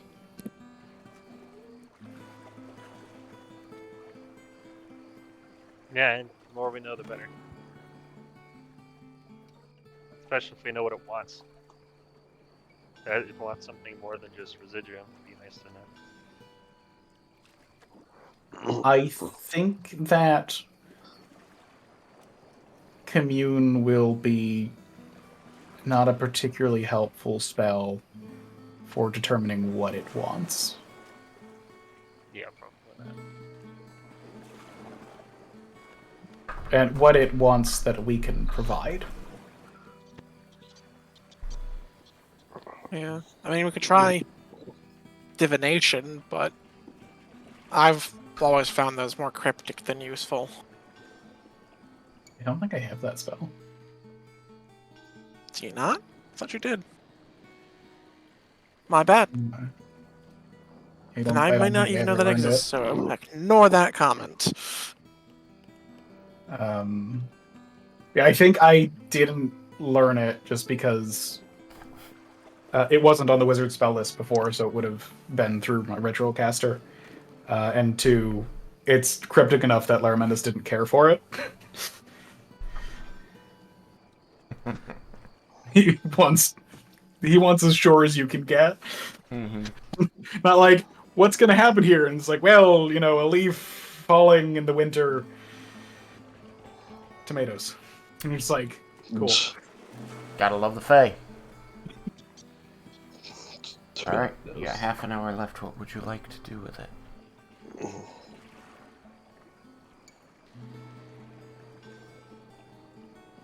I suppose. Do you want to handle these sendings? We could only handle the one to Roen. Or at least Only a first one one. to Roen? Well, no, we could handle more to Roen if Roen didn't get too mad at me. How many sendings can I do? I can do a lot. But is it like we couldn't contact. We couldn't be the ones to initiate contact with the entity. Someone forgot about their quill. Oh. I did forget about the quill. The entire thing that's meant to save you all of those sendings you always cast? Yeah. So I guess we can do a lot of those. What, 5 a day? Yeah, 5 a day. But that still has the same limitation of a third level sending in terms of knowledge, right? You can't use it to send to anything more powerful than Roen, but you could use it to send to something as powerful as Roen. Yeah. Why not use it to send to Roen? One question, though. Does it work exactly like sending, or does it actually send the message on paper? Yeah, it works exactly like sending. It's just on your end, it's recorded. Okay. Just thought I'd ask. You want to, I apologize. You should probably be. Your character should probably be asking Laramentis that, because Laramentis has been given that knowledge from his research. I'm sorry for answering for you, Laramentis. I would have just asked you for confirmation of that. So yeah, you ask Laramentis. Laramentis answers that way. It would be really funny if you write and then they just like the paper just shows up in their mouth and they just what? And then have to read it and write a response and then eat it and then eat it. Well, they don't actually have to eat it, but plenty of people do because they think that you need to. Yeah, I mean it would make sense. And yeah, I was afraid that the paper on his end would burst into flames or something. Yeah, I don't think it's 451 degrees down there. I just like how Tristan was Roen, we're trying to what? Raiken. Trying to reach him. Sorry. This is like how Tristan was very audibly annoyed. He's like, I give my players toys and they don't freaking use them. You don't. Specifically, toys that are designed to solve problems that they have run into. Kubriel is here because you weren't pulling her out of her Pokeball. You haven't. I'm sorry. There hasn't been really anything to throw my Pokeball at. Maybe you just want to hang out with Kubriel. She clearly just wants to hang out with you. Hey, I know. That's why we're having. Yeah, we're having an eating contest now. I wonder who's winning. Scoreboard Make says. a Constitution check, Mm. and then make one at advantage for Kubriel. Of course. Well, Not a saving Raiken throw, did just a not have check. Raiken did not have a good check. I Ooh. will tell you that much.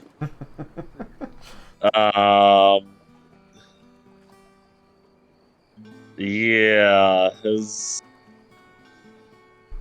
check's like an 8. Okay. She got a 15 on die. No, I got a 4 on die. No, she got a 15 With on advantage? Oh no. Well, I mean, are you rolling for Kubriel or am I rolling for die. Kubriel? You can, I did. Because for Kubriel with advantage, I rolled a 19 on die, so That's what you got. Keep going for days. You made her beat you by more than I Yeah. did. Yeah, she's kicking my ass. Yeah. You can't The tell table from his all over look, again. but like you feel like Jeeves is disappointed in you, Mm. but like nothing about him conveys that. But you think that he must be. You see, there's just like his eyes linger on you for a moment as he reaches over to put a 20th tick under Kubriel's name.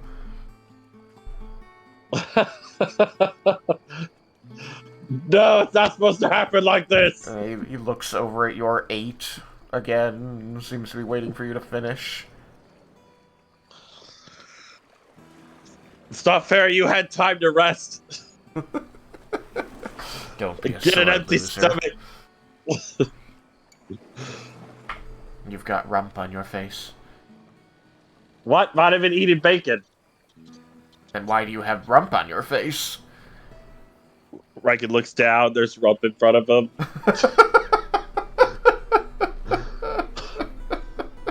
Actually, it's not half bad. You're onto something with this rump. I know. That's what I keep telling people, but they don't speak tiger. I'll have to spread the word. That's a good idea. 21. Damn it! I'm going to catch up. He starts digging into the next rump again. See a 9th tick go up under Raiken. So, are you gonna write up a... What's this? I need to barrow that.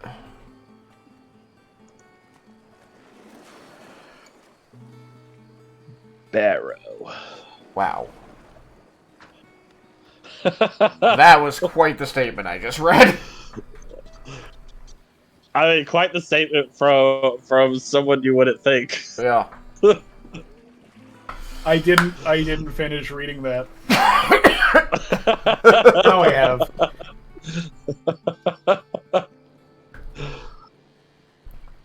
Well, a couple words are blurry.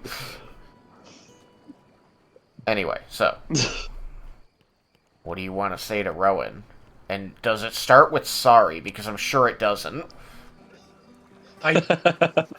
I'm wondering if it shouldn't be Laramentis who writes it. Party consensus? Who wants to make Laramentis write to Roen? I kind of want to make Laramentis do it, but if we want the best odds of success, maybe Bruinor, because he seemed to actually care. Good thing he's here.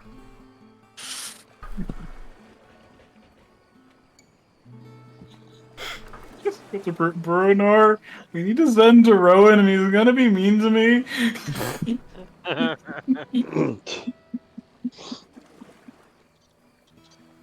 Oh no, I forgot. You're not on the bond. And you can't come in here. I get a distinct sense that the party hates Bruinor. No, Bruin. No, we're just not used to him being here. Remember when he was dead and life was easy? Simpler times. Had to make things all complicated.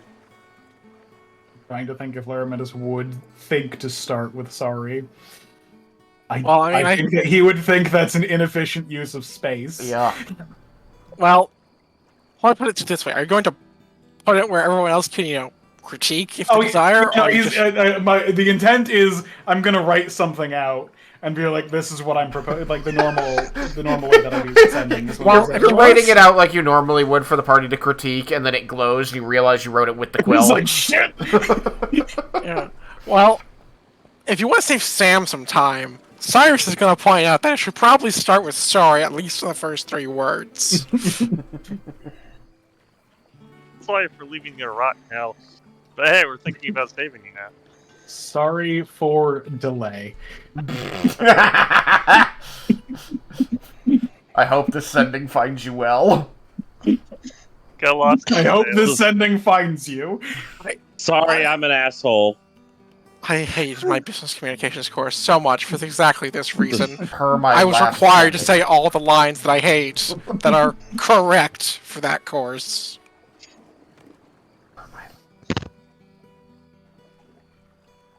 Ugh. Look upon my field and see that it is barren, and know that it is the field upon which I give my forgiveness for Laramendis. I had the salt imported.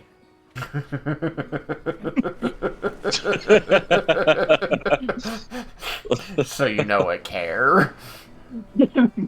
Nothing but the best for you.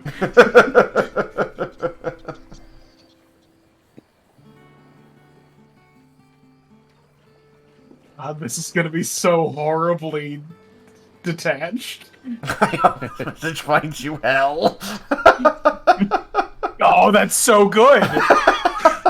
Like, not for Laramendis, but like just ascending to a devil. I hope this letter finds you hell. Like, beautiful. Look, when we reach out to the devil, we can do that one. Running with the devil. When you receive a message, what is sending? What do you actually get? Is it just In your mind. Yeah, the ascending... You're asking the DM, right? Yeah. Okay. I mean, like, Trying to be it smarter. just plays in your head. Yeah, I mean, so it's kind of like up to you the exact nuance of it. So whatever your inner monologue, should you have one, that's going to be the sending, but it'll be a distinct voice or writing style. Should you be the type of person who sees things written out in their mind's eye. But it's either going to be your preferred form of communication just in your mind. You just become aware, and if you know the person who's sending it to you, which is generally the case, then you are immediately able to identify that. What if you got a Fantasia? Like, Well, what if you don't have a man's eye? Right, exactly. So it's going to appear in your mind in the way that you best interpret information. That might not be a voice or images or words. It's whatever works the best for that person. There's not a reason to limit it. It does work. So if you have aphantasia and you don't have a mind's eye, but you're a good auditory learner, then you hear a voice in your head that you know isn't your inner monologue. Right, that makes sense. You suddenly get an inner monologue if you didn't have one. You're like, what the fuck is that? I have voices. It's my friend Laramendis. Why would he be one of my inner voices? You're suddenly self-aware. Oh my Is this God. what everyone else has to deal with? All the This time? is terrible.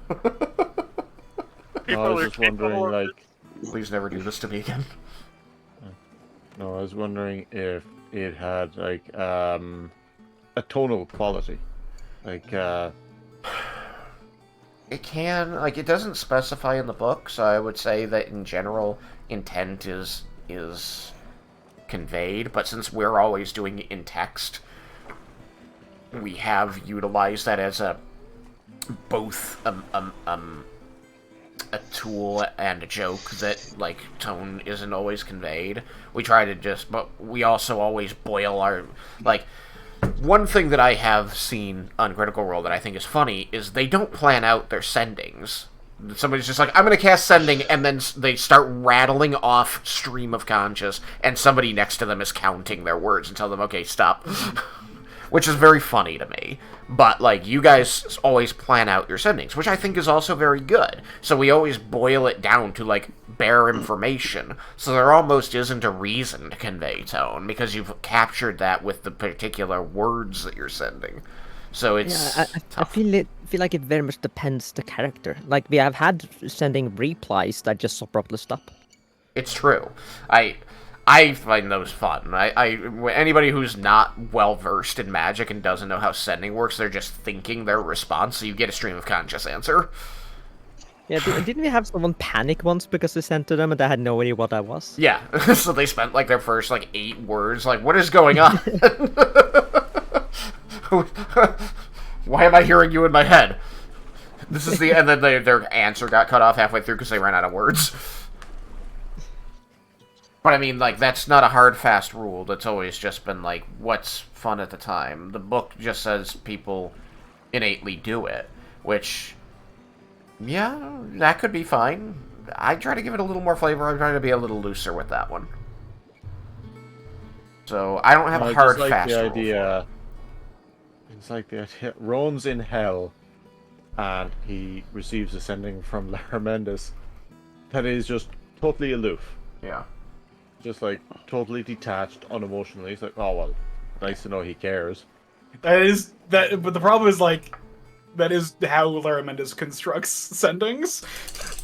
It's true. It's just, this is the information I need to convey, and very infrequently is there any. Holy fuck. Does he ever try to convey tone?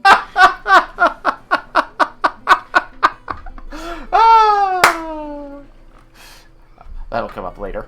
Okay, go to town. Pick it apart. Sorry for delay. We intend bargain for your contract. Need to know name to refer to entity in possession of your contract. Location in Hells 2. 25 words. Wonderful. Beautiful.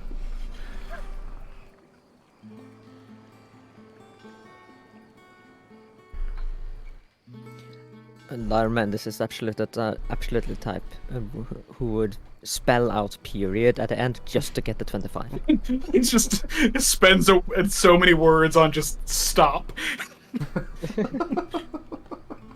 I think we've generally rolled with punctuation being conveyed because we've used that on everyone's, at least on like people who are familiar with sending. It's only stated to be a limitation on words, so like I've just ruled that like you can differentiate where a sentence begins and ends just because of like breath, you know? Yeah.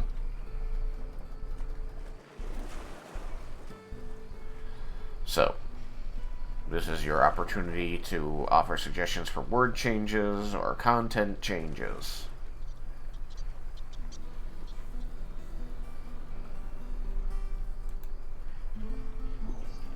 Read that sending.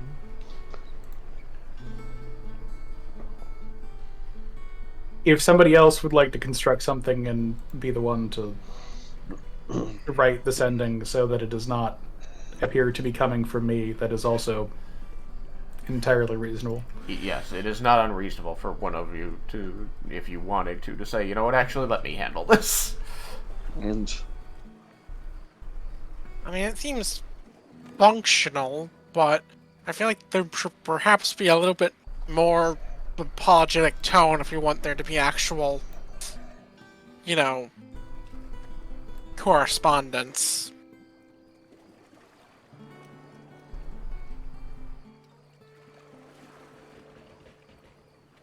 And I mean, we have that thing. We do have other sendings to work with if we would like to be less efficient. Since we have another, 4 that we can use without losing spell slots, I think that would be wise.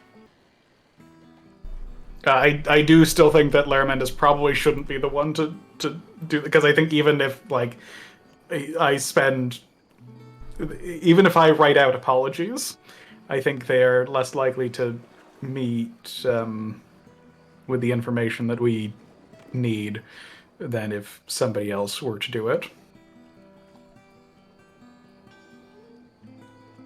Well, I don't have any. I've never met him. Basically. You have not. You cannot do it. I don't think that you Well- meet the requirements to send to him. Yeah, that's true. So I'm out. What about you guys? I don't actually want to do this, so I don't think it's wise for me to do it either. Not entirely true. You have all met him.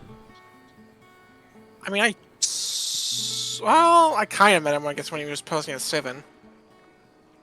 I mean, Oh. you were in a room with him, you knew that it wasn't Civen, you saw him, you heard him talking, and you got a taste for his disposition at the time. Do you know him? No. Could you pick him out of a crowd? Probably. Are you familiar with him, which is what the spell says? Yeah. See, I think that you probably could do it if Cyrus wants to be the one to do it. I'll put it to you this way. I was not involved when things went south. It's not going to mean as much if it comes, or perhaps even anything if it comes from me. Who the fuck But are I also you? don't have the baggage associated with it.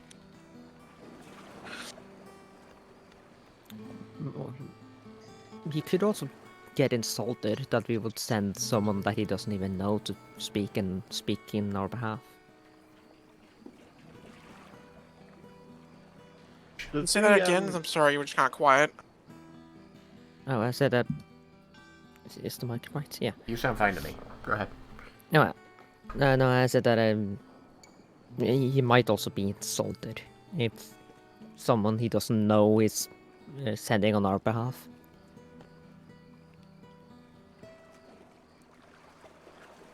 Yeah, I guess I could do it. Bro. We were close once, and then not so close when he betrayed us. Tried to go a native. The little purple worm poison between friends, you know? Yeah, he lived.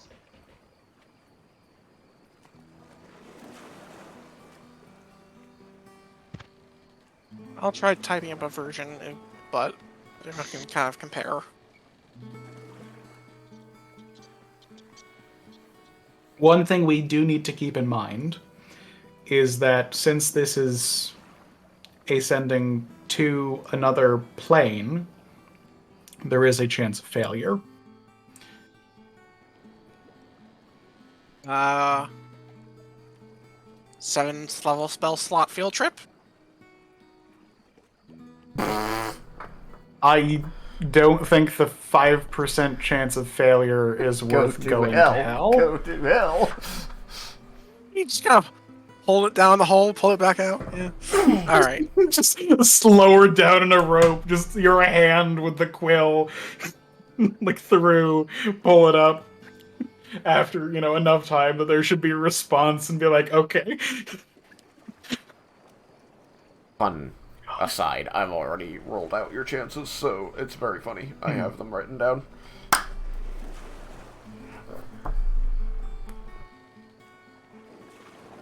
Because what we need to decide is, if we don't get a response, is that because he doesn't want to respond or because it didn't work?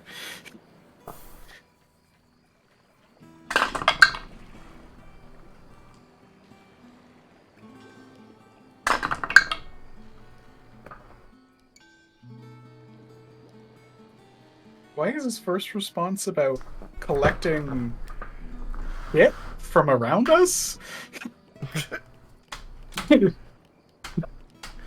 Alright, so are you letting Laramendus send what he's proposed then? I'm almost done with my draft for I can at least compare options. Okay. I think people didn't like Laramendis' sending. It's okay. That's how I would take it.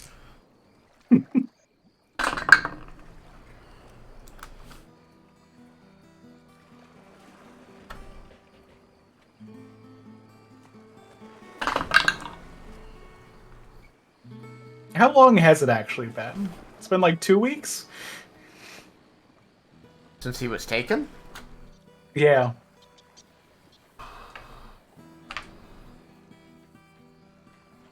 Let's see.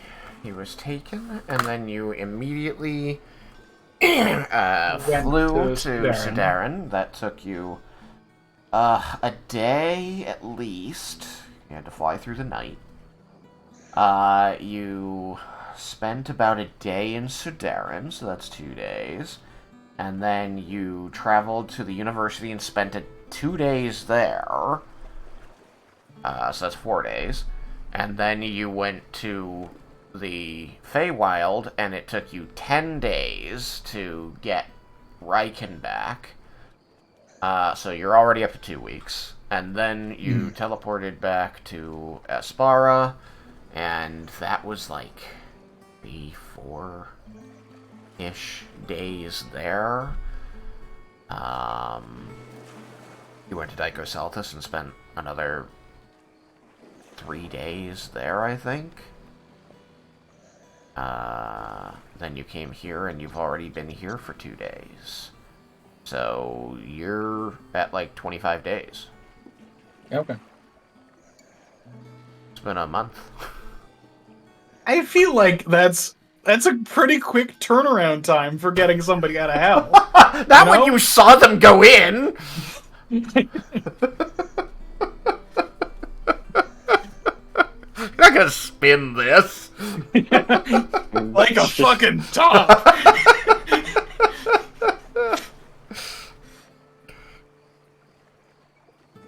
An operation like this takes months of preparation for people who aren't us. It turns out if you throw enough money at a problem, who knew? Yeah. So much magic. The army out there has no idea what the hell is going on in here. No. I guess the other question is there anything else that we can bargain with other than an ungodly amount of residuum? Souls.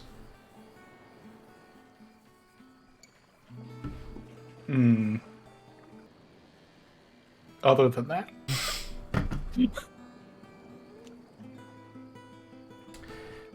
If you knew the specific kink of this devil. All right, I Noted. think this is We should include 25 that in the words. We need to know his name, his location in hell, and his kink.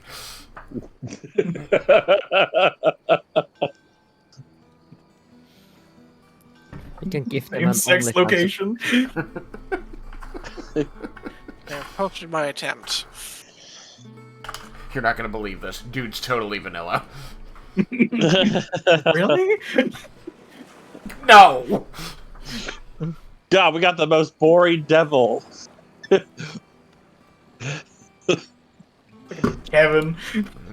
The devil with no vices. You can't tempt the untemptable. So, Even the angels are like, that guy, he scares me. Sorry, I interrupted you, Derek. So what do people think of my attempt here? Feel like, at least with more words spent on the apology, and him knowing that sending has a pretty strict word requirement, that at least shows that we're focused more on that, or at least putting effort into the apology when we could be asking for more details. I wrote up one too.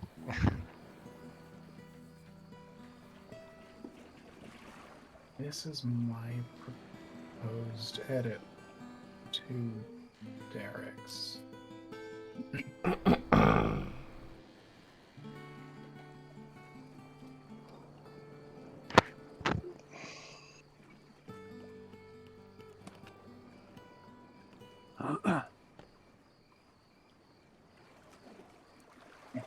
Yeah, my cursor there, my messenger. So my proposed edit to yours would be, we're sorry we couldn't do this sooner, but trying to free you. We can contact contract holder to make a deal. What can we call it? I think that Sure. was good. That Better flows than mine. better. What's called? Which is also 25.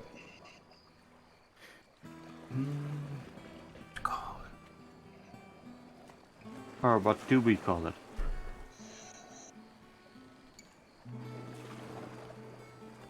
Or what is it called?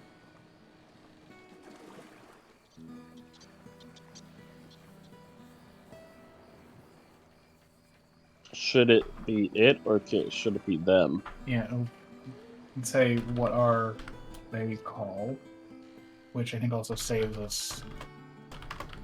One word. Yes.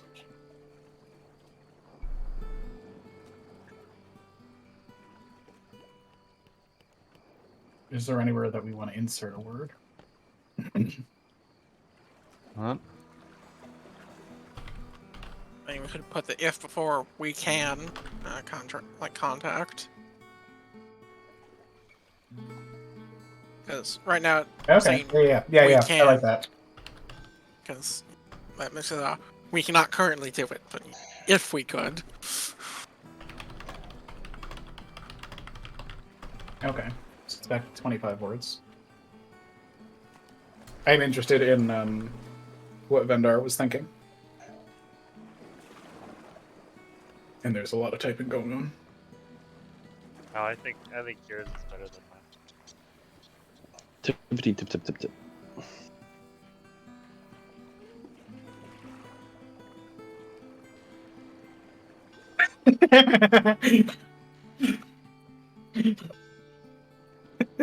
Peace. Deuces.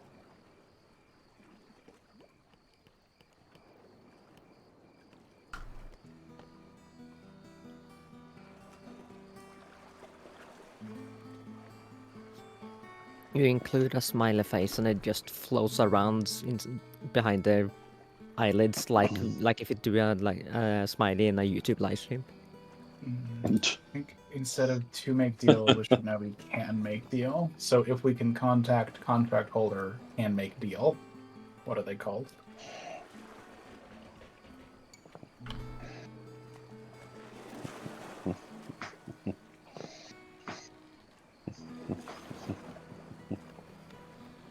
Do you have things that we might be able to use in further sendings, Vendar? Just because we can make more attempts? I feel like he's kind of bitter about us. You know, fighting against him and then letting him rot in hell. Maybe we could say, hey, we'll help you as long as you don't, attack us for leaving you there for so long. I don't know. Since we But that might just piss him off. since we are trying to apologize and we have multiple settings we can use, should just like the first one literally be 25 sorries?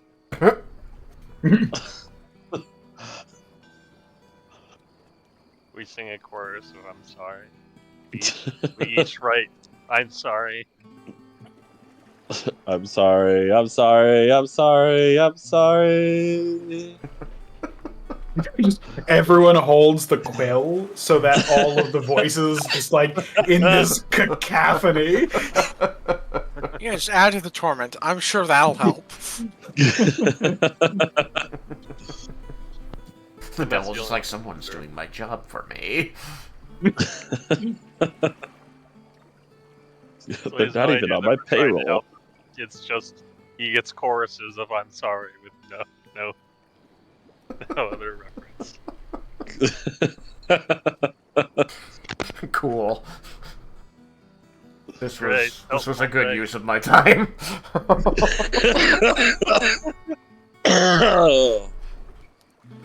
Yeah, but you can imagine what a mess that noise in your head would be. Right. Like after it's gone, the peace. Like, oh, finally. You did something That's nice for my him by phone doing elf something pulled out. cruel. What you gonna send, Laramendus? What you gotta say? I think Laramendes is not the one doing the sending, right? Laramendes. Or was Cyrus's proposal that Laramendes write that? Because I thought Vendar was going to write it out. I think Vendor is going to write it out, but he's going to write out what you said. Because you're more articulate. Well, that was mostly Cyrus. People didn't like Laramendes's. Yeah, I Too guess, sterile. I guess Cyrus is more articulate. Look, a it little got more across the information it needed to get across.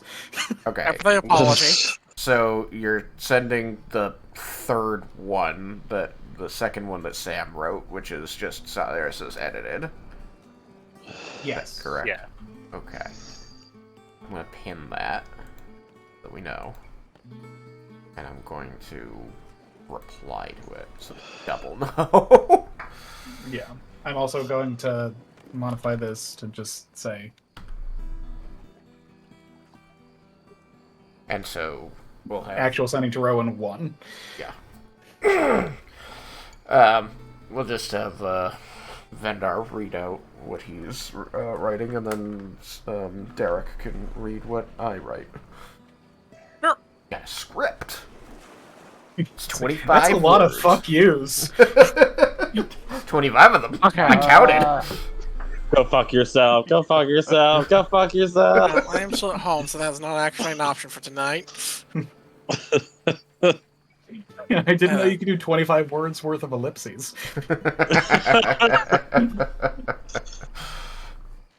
All The right. long extended silence. So He somehow made a symbol that looks like the middle finger. So, Vendar, Laramendes hands you this quill and the edited note that Cyrus originated, and gives you a quick rundown of how the quill works, so that you know that you're going to just write what has been written again, and you're going to, the whole time that you're doing so, be picturing in your mind the person you want to send it to with their name.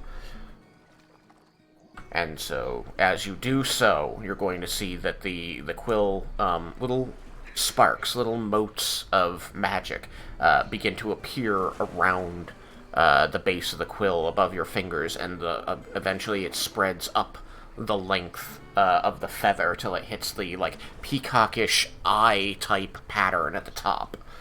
And as you dot the period at the end of these 25 words, that pattern is going to shift so it looks like a closed eye opens. And then the glow is going to dissipate for a moment as the quill is going to... You're going to feel it struggle against your hand. And as you release it, the quill is going to drift over... back to like where you started writing, and then move down to the next line effectively, and just hover above the page. I've rolled the percent chance, and as you know, you need to beat a 5 on a D100. Yep. You got a 7, Nice. so you beat it. Close apparently counts in sendings. And so, after a few moments, the quill is going to begin to glow again, and it's going to drift down until the point of it hits the page, and it's going to begin scratching out the words in glowing lettering. Go ahead and read your message there, Vendar. Wait, which one am I reading? Am I reading The one that says actual sending Roen 1 above it from Daryl. So, Sam. Okay. We're sorry we couldn't do this sooner, but we're trying to free you. If you want to, if we can contact your holder, it can make a deal. What are they called? And the quill writes out this, which Derek can read since it's his character. Huh. Vendar. Vendar? Get me out of here. What do we have to do? Must call it Zephyr. Apparently that's Steve down here. I think it's a rank?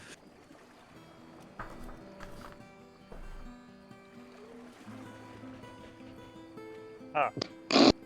Wow, I wasn't expecting that. Zephyr's a rank? We already know it wasn't the same one, but Are we sure that answer was correct? Maybe the question wasn't clear enough?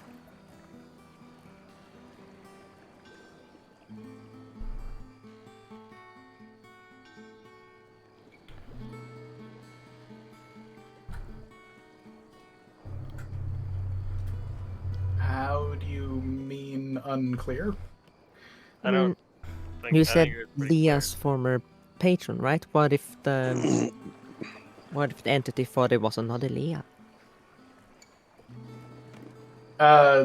Voice in the sky, how likely do I think that a straight...